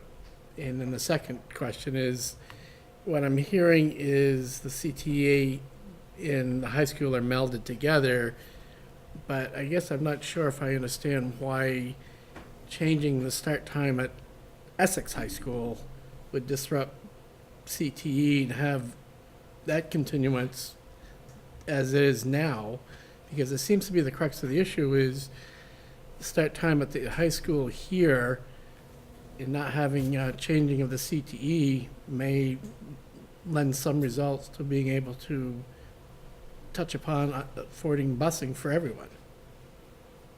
I guess, is there a possibility we could explore the high school start time and then keeping CTE as present, because the other area high schools that feed CTE would not be feeling the impact as such?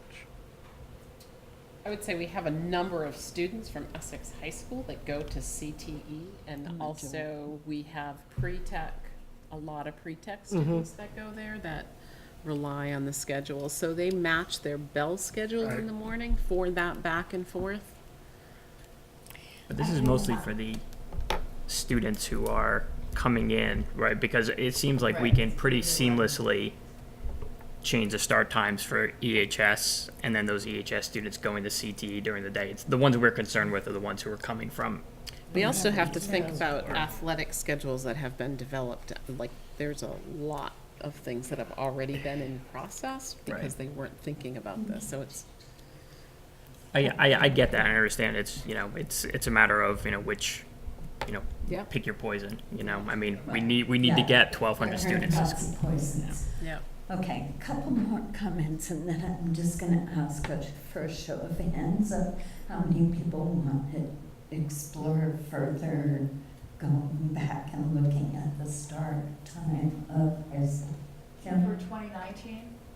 Yeah, that's coming year. No, this coming year. That's 2018, changing the high school schedule for 2019 is the year we're It's in. FY19 then. FY19. Sorry. So this school year Yes, so we're starting- talking in 3 weeks. Yes. Yes. And so I just want to make clear, it's fine that it's not an action item. We did not vote on the first change. It's an administrative decision. Right. So I want to make that clear, that conversation is important, and having us be informed and supportive of the rationale is important, but that's an administrative decision. So, and then I don't know to what extent we've checked in with schools. I know South Burlington starts later. Like, there are other schools who probably send kids to CTE who start later. So maybe it's time to, in a collaborative way, which I'm guessing was the intent for the year, discuss that schedule, because we have sending communities, and I appreciate being the largest sending community, we'd be biting off our nose to spite our face in terms of opportunities for our students and the budget that's being planned for with CTE, over which we have responsibility and accountability and authority. And so I appreciate that conflict, and consequently can't begin to imagine that we make that move at this point in this year. I would sooner fill the room with people concerned about public transportation for kids on the outer parts of town that had it before, because we have Westford kids now being bused. If we were then going to yank that from Essex kids, I don't know, maybe there's efficiencies in the Westford buses coming in, but I think we really need to be pretty thoughtful if we're sending buses to get tuition kids, and we're not busing the public school kids part of our district. Well, that's a whole other discussion too, though, because our budget that's already passed depends on the revenues from those I kids. totally understand it. Right. And back to the point you made earlier, Brian was asking for some, we're not voting on what's going to happen, but Brian was asking for some sense of. Absolutely. My point was more to Patrick, and not having warned it, like, so that this isn't actually a warned vote, or, or will it be at any point? Right, doesn't hold any, right. Laura? So if we change the start time to 9 o'clock, what would be the end time? Just like 3:30? Yeah, it would have to be 6 hours and 35 minutes I later. thought the discussion had been 8:30, not 9. It had been, but that And now 9 is what was they thrown need to out. make the buses work. Right. No, It would be 3:30. Okay. So It's just later than 8 o'clock. I mean, we've looked at 8:30 was what we were testing initially, and got some pretty big pushback. So we never went all the way to the 9, but as more of the administrators here have been reading about sleep deprivation and the issues of sleep, there's a growing interest to say, what is it that we're doing right now? Yeah.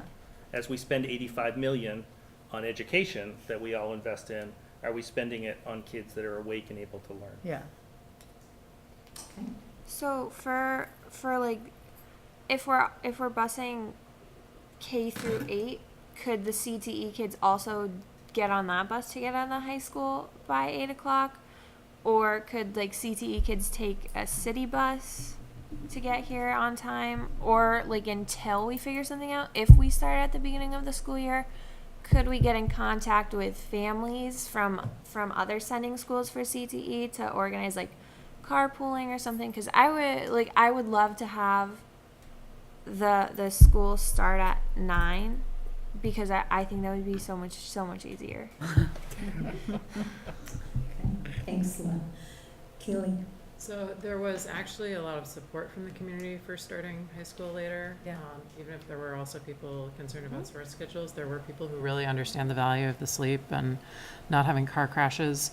But the time for that conversation was not 3 weeks before the school year. The high school is the largest school in our district. It would upset the largest number of families to suddenly have that change. If we're going to change something about the high school, it makes a lot more sense to say, I'm sorry, we're not providing transportation, than to say we are changing when school occurs 3 weeks before the school year. To me, that change is the one change in this discussion that doesn't make any sense, even if it is one that would be a good change and that we should do, and that I think we should have done this year. I think doing it at this time would be a really bad decision. So I get the sense of the board that Keely has just expressed what most of us believe around this topic. Is that fair? Okay, let's leave that. Right. So Brian tonight provided us with the outlines of the plan, and I'm wondering if I can vote for that plan. Well, I think by elimination you will. Okay. I mean, I just want to say that the people that we have charged with coming up with a plan came tonight with a plan. It contains some pretty bad news that we're not entirely happy with, but it is the best plan that we have at this moment. And so I feel a little funky as a board that we're going to kind of step in at this late date and prescribe a change in direction. Guidance, yeah. Okay. That makes So- me more nervous. Right, so Brian asked for a sense of the board. I think at this point, we can approach it one of two ways. We could say, is the sense of the board to support the direction that Brian's headed in? Or is the sense of the board that we should back up and think about transporting K through 8? I don't care which way we word the question, it all ends up in the same place, right? Yep. So folks want to make a comment about that? Keely? I still feel that I don't fully understand what the plan is. I don't understand, like, are any Essex Junction people being transported on the first day of school? Or are 0 Essex Junction people being transported on the first day of school? How many Essex Junction people are anticipated to be transported on October 1st with or without the 5 probably-ish buses? Like, I don't have enough information to give any guidance because I don't understand what the plan is. And I think, therefore, I probably just shouldn't give any guidance except to say I'm really disappointed. And for next year, there better be, starting at the youngest kids, and if anybody gets left out, we should let high school parents know in advance that they're going to be left out because it's time to be equitable. Like, that is kind of all I can say with not understanding what exactly the plan is. Diane? I agree with Keely.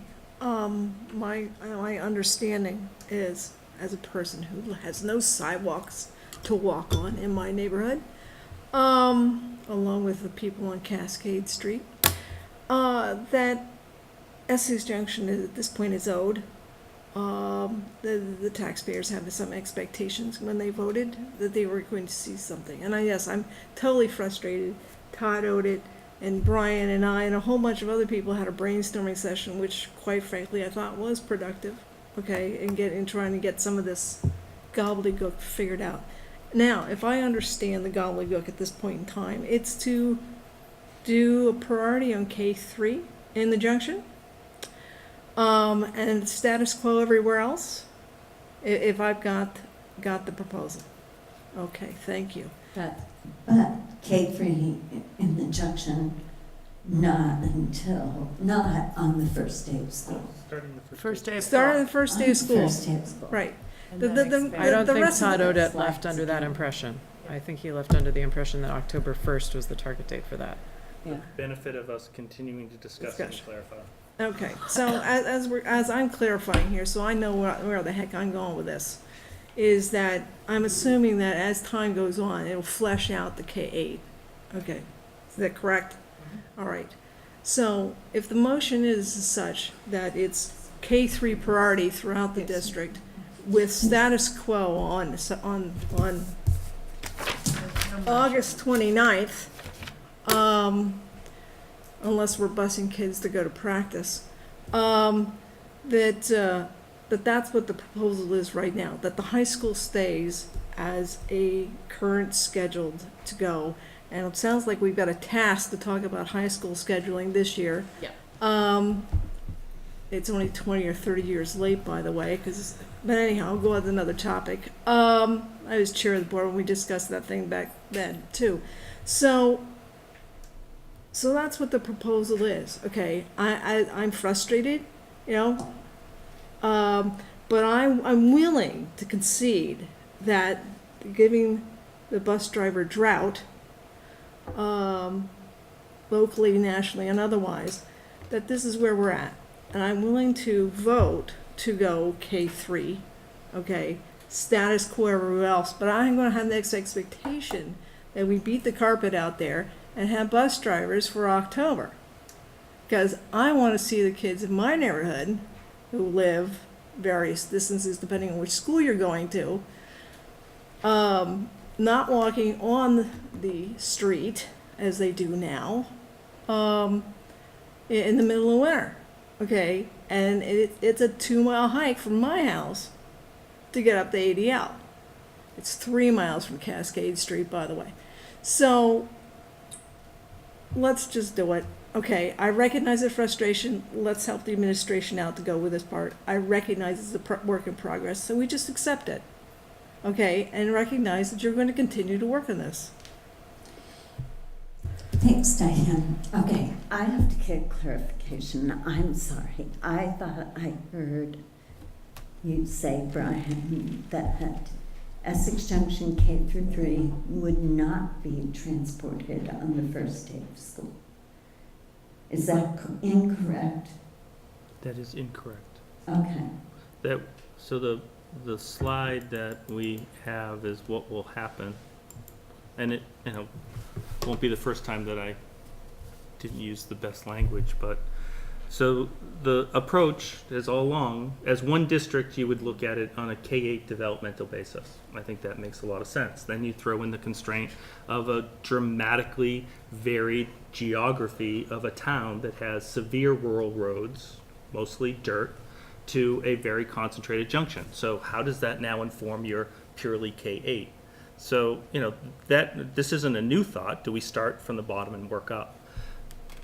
What I'm proposing, I think the plan forward that again is, I know not what satisfies me, but serve the historical population that has been served before, change things up to make them work as efficiently and effective as possible, and then begin to serve the new students who have not had transportation and work through starting on K3 and advancing from there.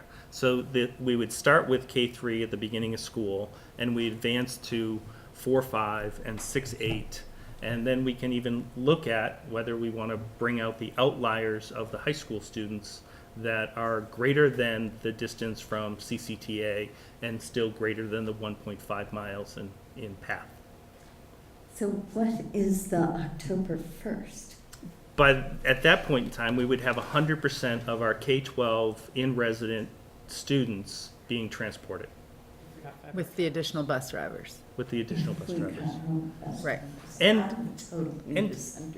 we have, there's a lot of things that you can imagine inside an office you can build as a constraint. I mean, we have these constraints where we are providing tuition students busing, which those are buses we pay for. I mean, we could just tell them a different place to start and a different place to end. What would the jeopardy be on that tuition dollar? At this point in time, maybe less than the pushback that we have from residents. So, what's our constraints? We all have to choose our, this is a, and yeah. Okay. So who, Keely? I just had a question, since I hadn't understood that K3 was for the first day of school. I just received the letters welcoming my kids to their next year of education at Summit Street, and the principal totally elided the subject of buses this year. Last year there was some discussion of maybe there's buses. This year, no mention whatsoever. So I think the assumption that anyone who was at the school last year would make is that there is no busing for Summit Street starting 3 weeks from now. So if we are really doing K through 3 on the first day of school, when are people going to be informed about those routes? Otherwise it's no one will be riding them because they thought that they didn't exist. So, I mean, as we go through the next steps in 48 hours or so, we look, I mean, this has been a key moment, especially if the board wanted to support a different strategy and ask administration to consider that strategy. But we look to finalize the routes of this plan here. We have internal review by the principals and by Essex PD. We build out the robust line and we start communicating. I mean, I lived in a district for 11 years that had transportation. It's not unusual for this information to come out a couple of weeks before school starts. Now, in a district that's never had it, it's different. There's no, the older sibling hasn't paved the way for us, so I understand there's an anxiety about it, but this is the time schools begin to communicate to parents. Except for that we were told it would be June, so. Yeah, and that's why people think it's not happening. Right. I can absolutely attest that the people that are contacting me, which are people regularly, just like I'm sure you, but the ones that are contacting me. One lives in my house, so yeah, I know. So there's a good number of people that know, and part of it has been a key part to make sure we honored and respected this governance board to give you some information before it splashed out onto the internet as well. So that may have been wrong, and we could have done it way better. If this was May and we were having this conversation, awesome. So there's a lot of shouldas, and I'm shoulding all over myself at this point in time. But, there is a sense that this is where we're at. The plan is work on the historically served, begin to ramp up service to those that have never had it before, start with K3. There may be even a real benefit to just get an equilibrium of K3 transportation in the junction, just to see how that goes and inform us, rather than being so prescriptive of exactly what we're going to do, to not leave room to be informed. Because we are going to learn a lot of lessons the first 2 weeks. Even if we change nothing. Right. First 2 weeks. We're going to be a lot of lessons. It's every year in a busing district. Patrick. Keely, my letter came from Catherine, and she did allude to transportation in hers. She said that transportation information will be forthcoming, and the transportation will be being provided. So, half of our K through 3 clearly seems to have the impression. Yeah. I mean, I would even be happy if we just had plans to bus Hiawatha and we knew what those were and they were clear. I would feel yes, we're making progress. But you mentioned something that I do want to at least touch on or bring a point in that.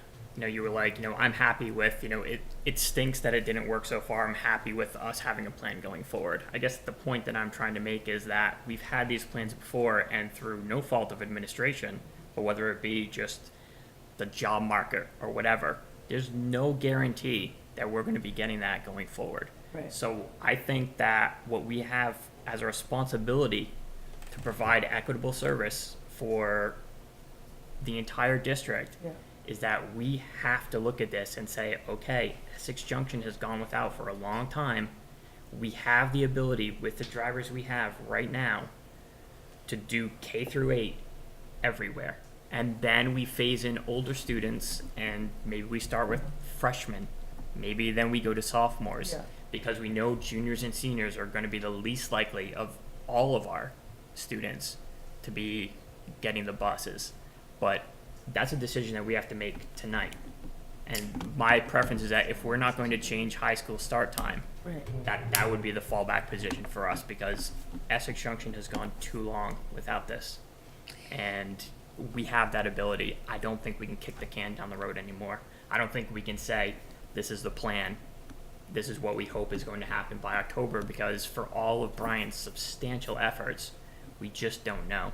And I think that we need to give it to the people who need it. Okay, so Brendan has made a case for her giving direction to Brian that we'd like to stay with the plan he's presented. Patrick has made a strong case for her letting Brian know that we'd like him to move in a different direction. This is not action of the board, although it's going to feel like it. But we're looking for a straw poll because we don't want Brian to go off in a direction that the board then might undermine him about. So I guess we'll just do a straw poll, show of hands. How many folks would like to give guidance to Brian that they'd like to stick with the plan that he presented tonight? I think that's pretty clear. Make a good case, Patrick, and one that I completely understand. We're going to move on, unless someone has a major objection. All right, we have an item to talk about tax rates for 2018, 2019. I thought this was going to be a little different than it's actually going to be.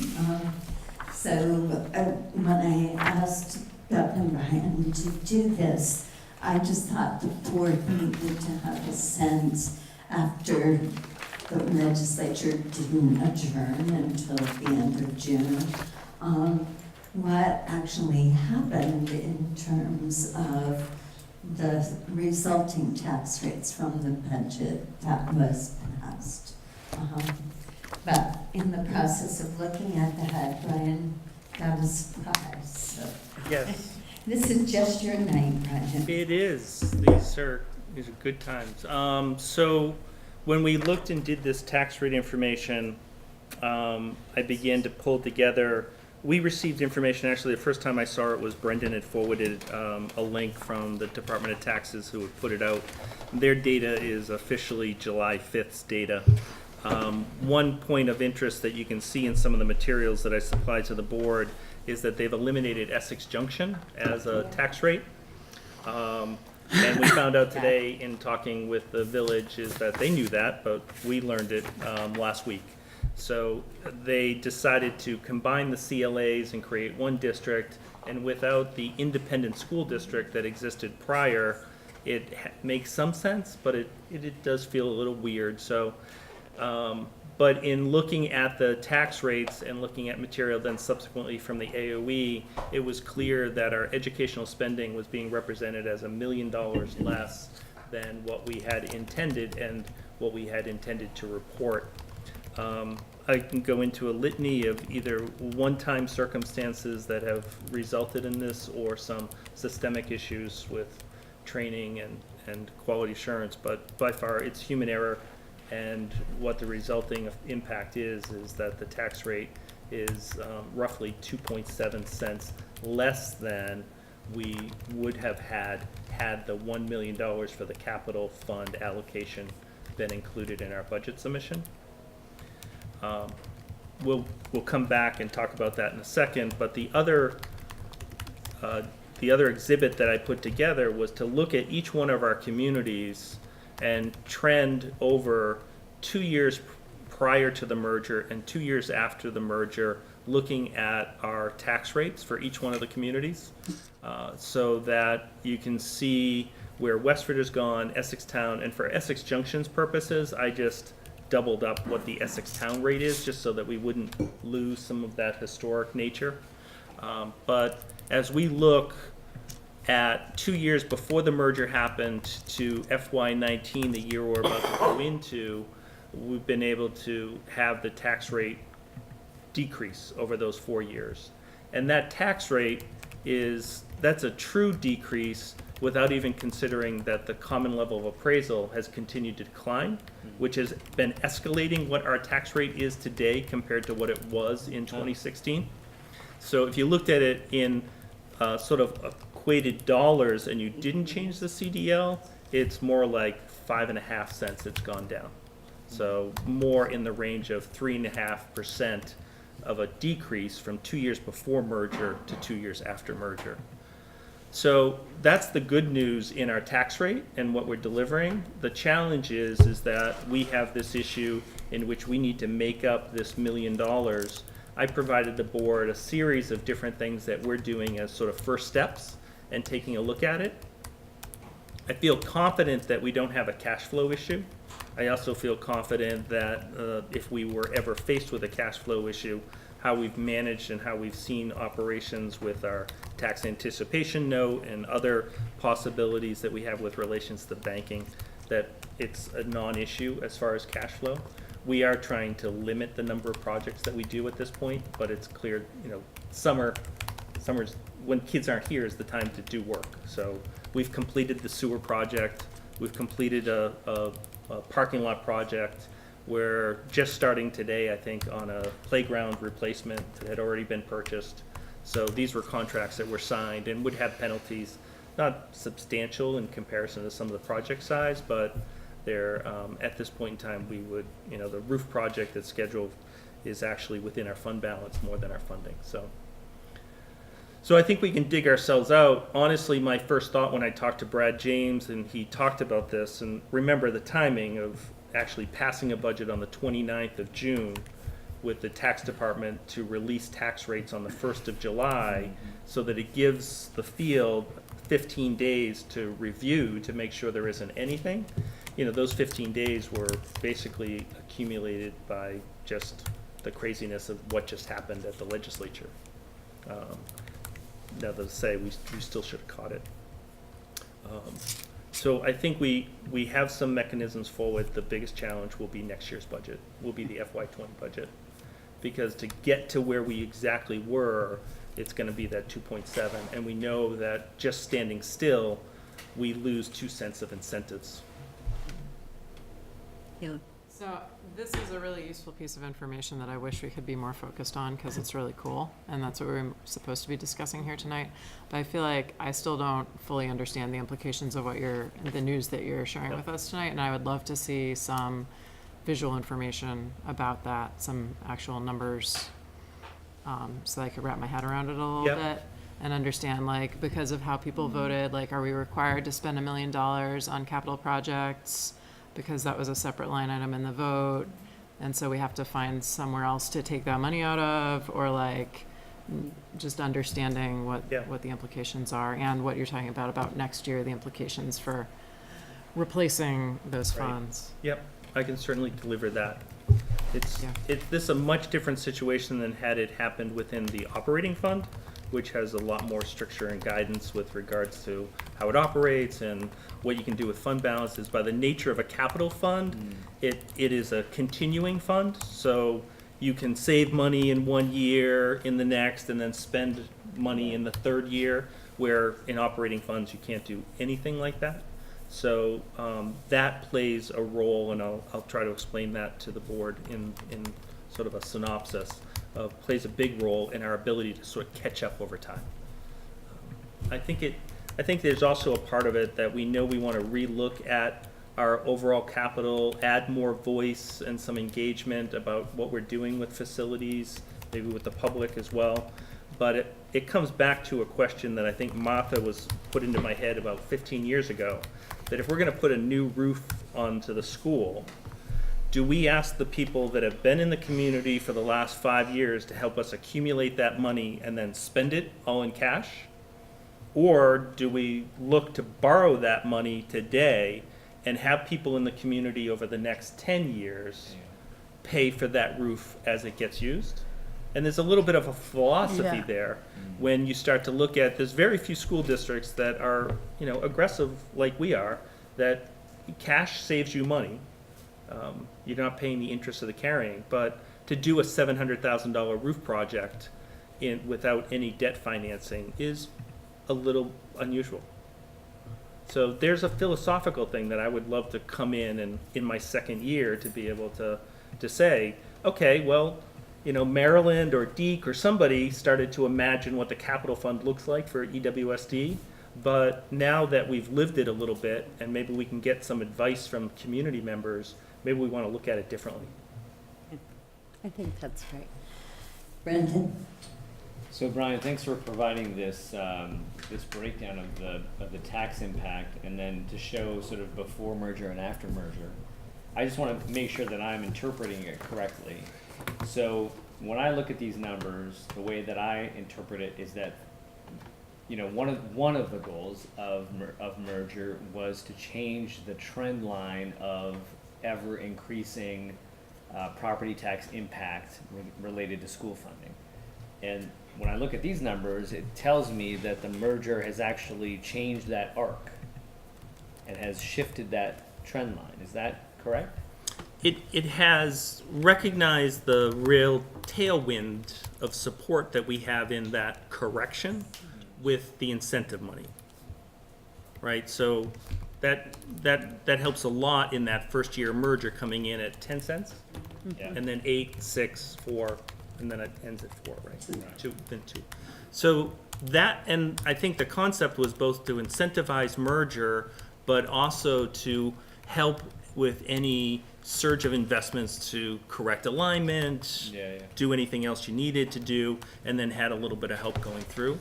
So even without it, we should be able to see some turn down and then hopefully a new path or a new growth up. So I don't want to create a lot of work, but the numbers that would really tell the story would be equalized tax rates. Because when you pull the CLA into the mix, it muddies the waters.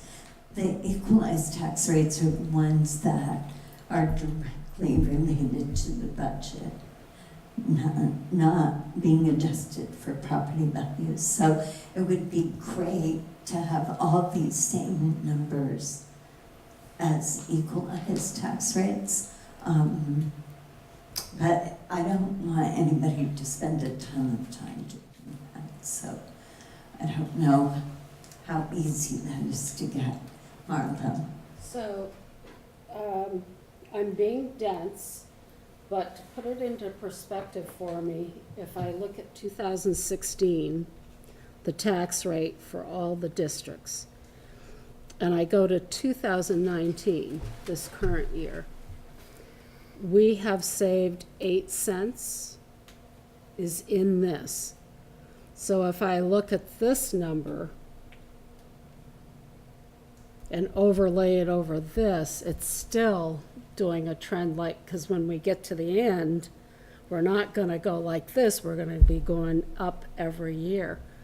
So the arc, I would need more information to prove that we've decreased that arc. I know we've saved money in the meantime, staffing and everything, but in real dollars compared to back to 2016, if we did a comparison, I'd be very curious for the community and the taxpayers to really prove it.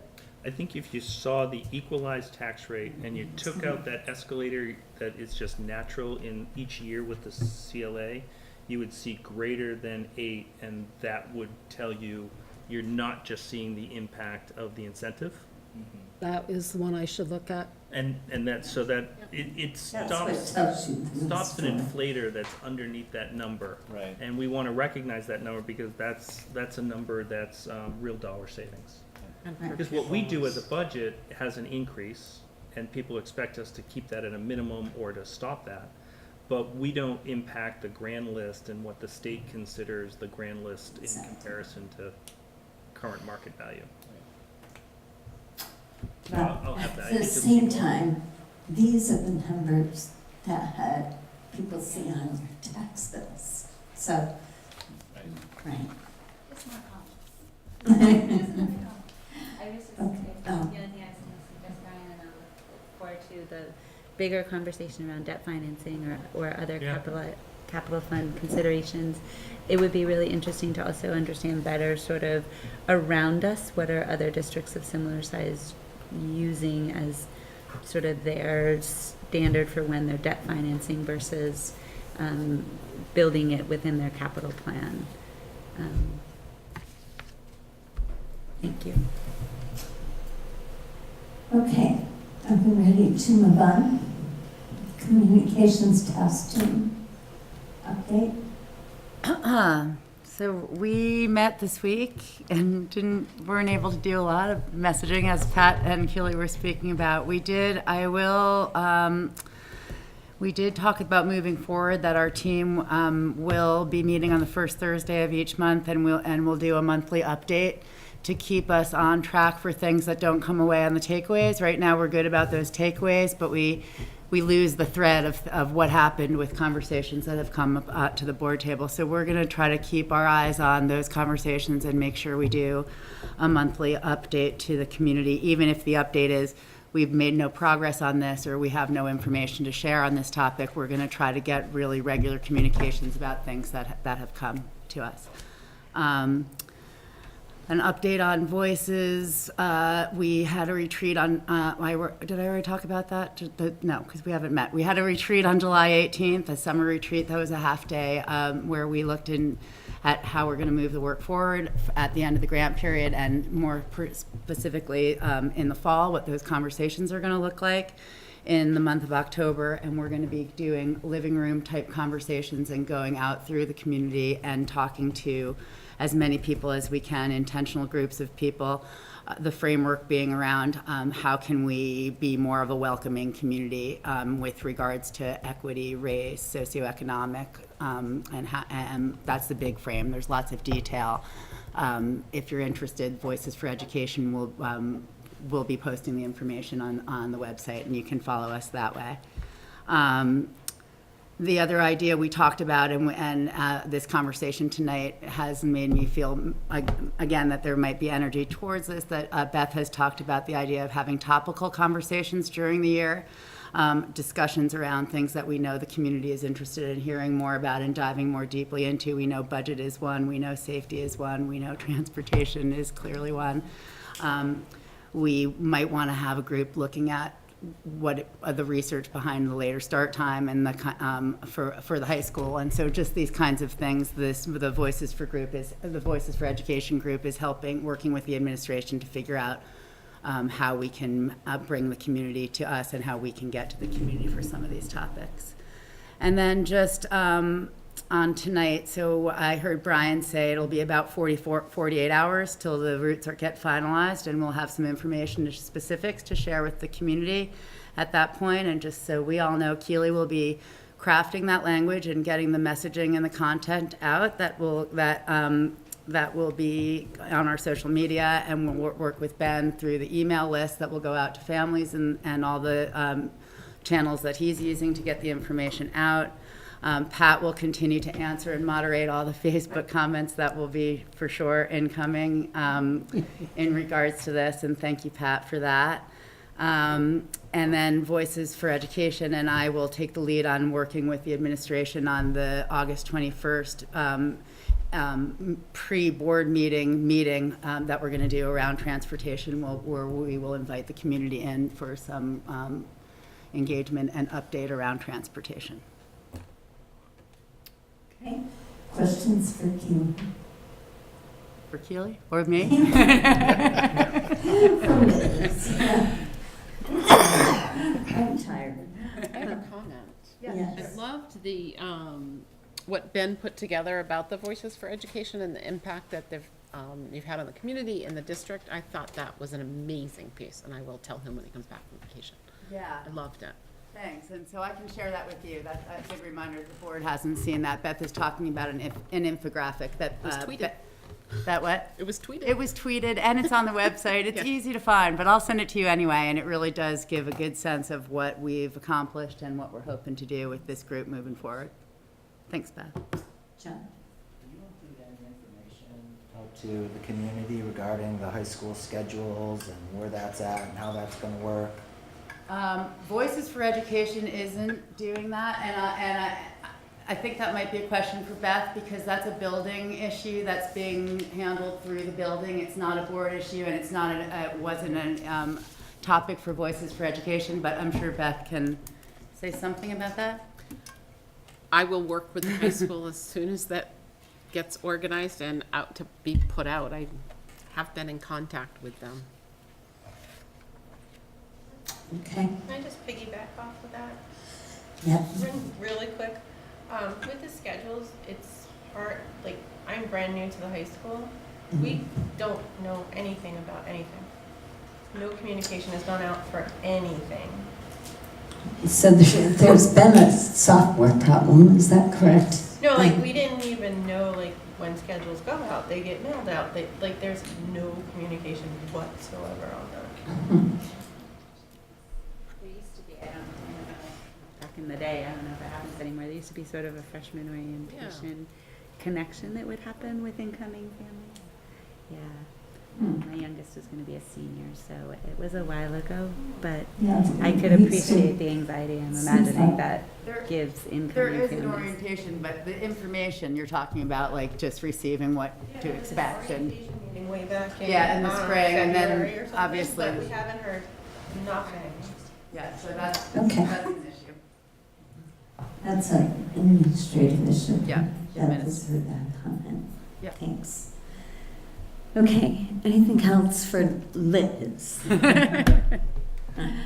Right, statewide updates.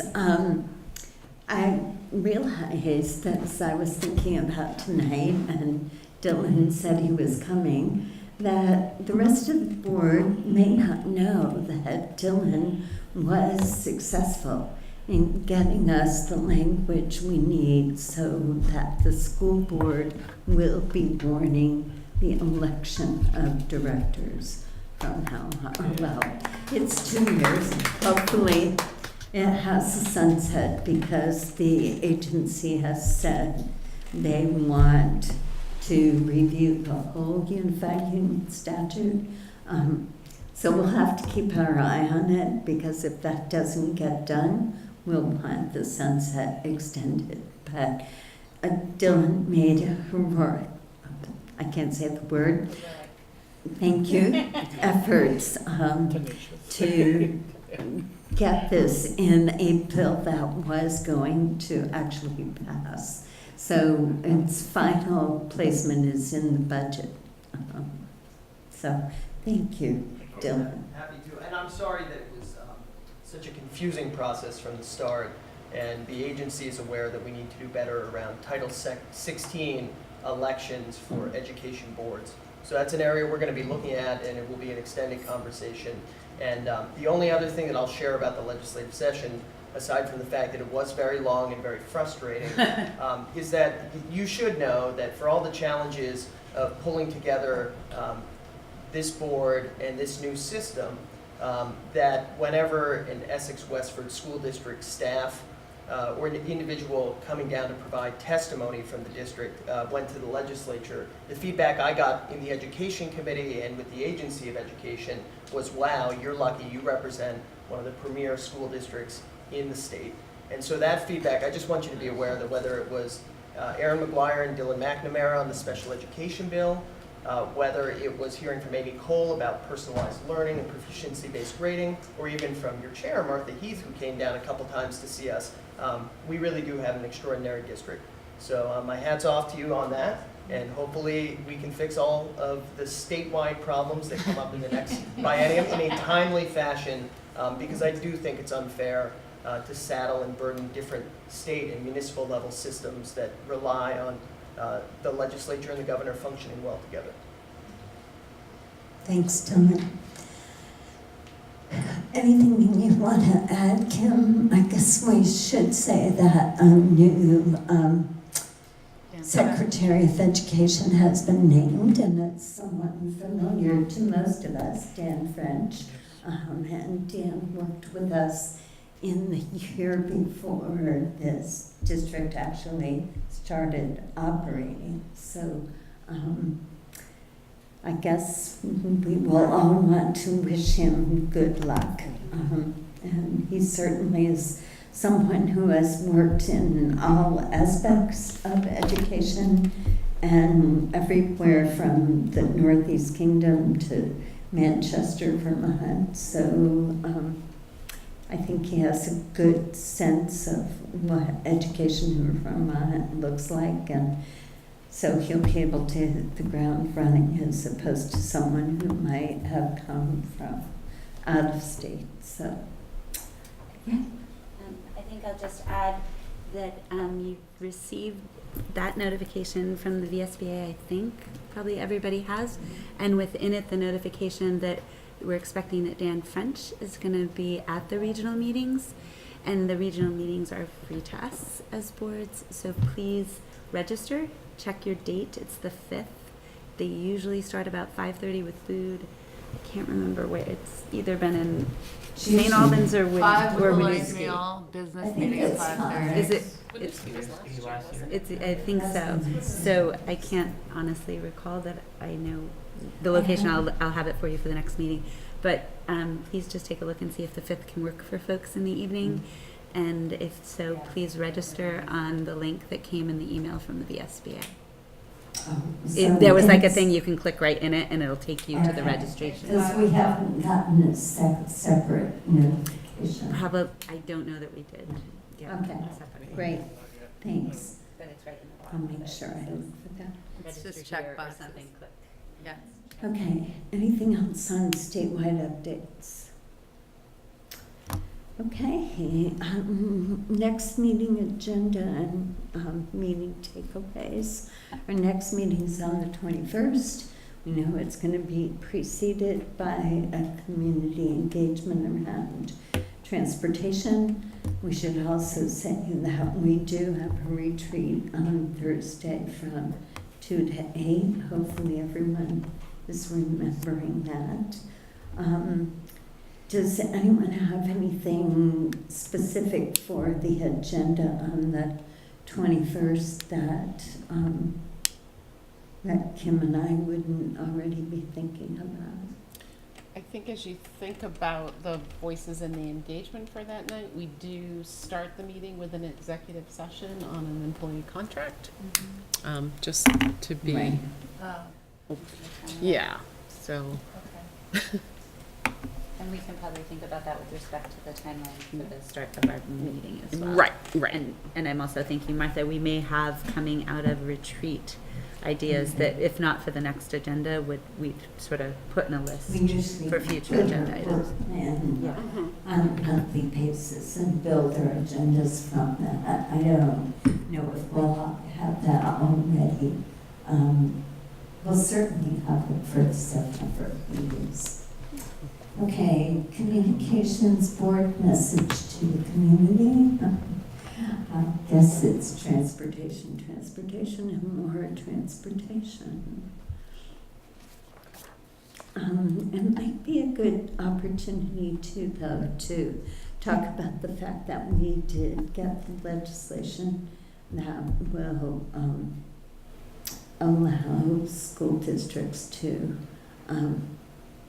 conduct the election of board members. That was a hot issue. It was a very The hot ballot box, issue that last would be spring, so I think the more we can do to let the community know that it is resolved, at least for a couple of years, that will be helpful.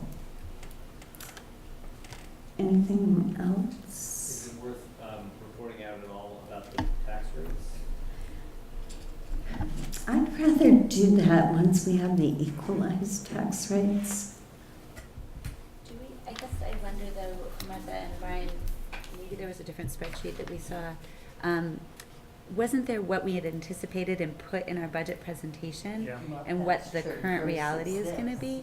So to the extent we want to provide that juxtaposition even outside of this 4-year, that is interesting information that I think people may or may not remember when they get their tax bill, but I it's the think- result of passing a budget at the I state think that's level. one of the disconnects, is that local communities get so much information mailed to their homes and Yeah. on there about a prospective tax rate. And now we have this tradition of changing the state budget and Right. changing state numbers.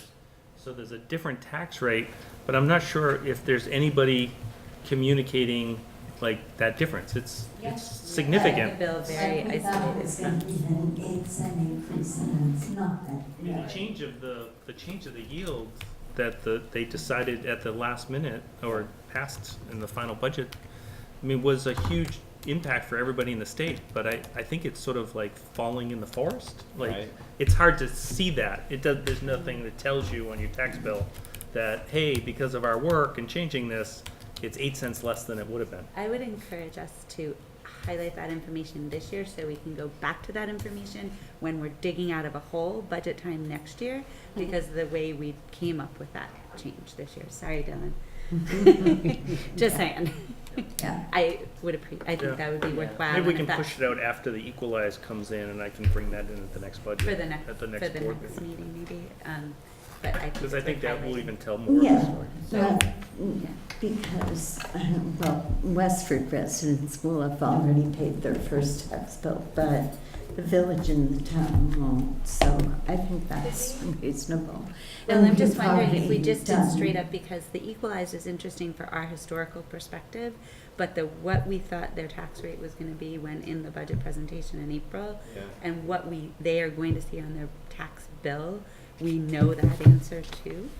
That is, That's a good story to tell. that's a really good story to Is this what tell. we're seeing on our text bill? Yeah. Yes. Because it's also useful to show the information that like, the junction of the town will Yeah. always have the same education tax rate forever and ever because of a change to Amen. the Because of an FYI we got. CLA. Well, Randy Vance told us that they were talking about Right, we doing just had that, never. right? I just never knew that they actually Did it. did it. Yeah. Right. So that's like probably 2 sentences almost. Like it's not a big thing, and Yeah. it might be the what we've saved over time is actually a different conversation Right. than what people are going to expect to see in their tax rate. And I think that's good Versus news what? that Right. has been discussed here tonight and can be, pointed out in one of the takeaways as the good news after transportation. No, I'm kidding. It's like based on what we knew at the time, this is what we This is what projected we the tax rate to projected. be. This is what was in the Now presentation. that the budget has been passed, here's the actual rates. Right. Right. You do want that in this upcoming takeaways? If we can, I think that so. would be good. 'Cause I think the other one is a good separate message. It's a separate Right. message, and Yeah. I think it's I agree. Okay, so can you explain to me what the takeaways are going to be again? Update on transportation. Transportation, school district warning, board member elections, tax rates, and I would like to introduce Laura Yeah. Oh, to yes. takeaways as well. So if you would like That's the shoot best me news like of a the night. paragraph about Bye. like yeah, I mean really just like a paragraph bio or something. Just what your application even, what you wrote on the, Like why you, Yeah. Yeah, that'd be super, and then I'll put it in there. Great. So it's not, we all know your mom. She is on. Didn't necessarily. There's a problem with us knowing your mom. You cannot get away with anything. None of us can get away with anything. That's not true. I'm no narc. All right, I will entertain a motion that we go into executive session to discuss the superintendent evaluation pursuant to the essay title 1, section, it's gotta be 16. Title 16, section 313.3, the appointment order. Oh, no, it's Title 1, because it's public records. The appointment or employment or evaluation for public officer. And we would ask into executive session just the voting members of the board. Thank you. All those in favor say aye. Aye. Opposed say nay. Thank you.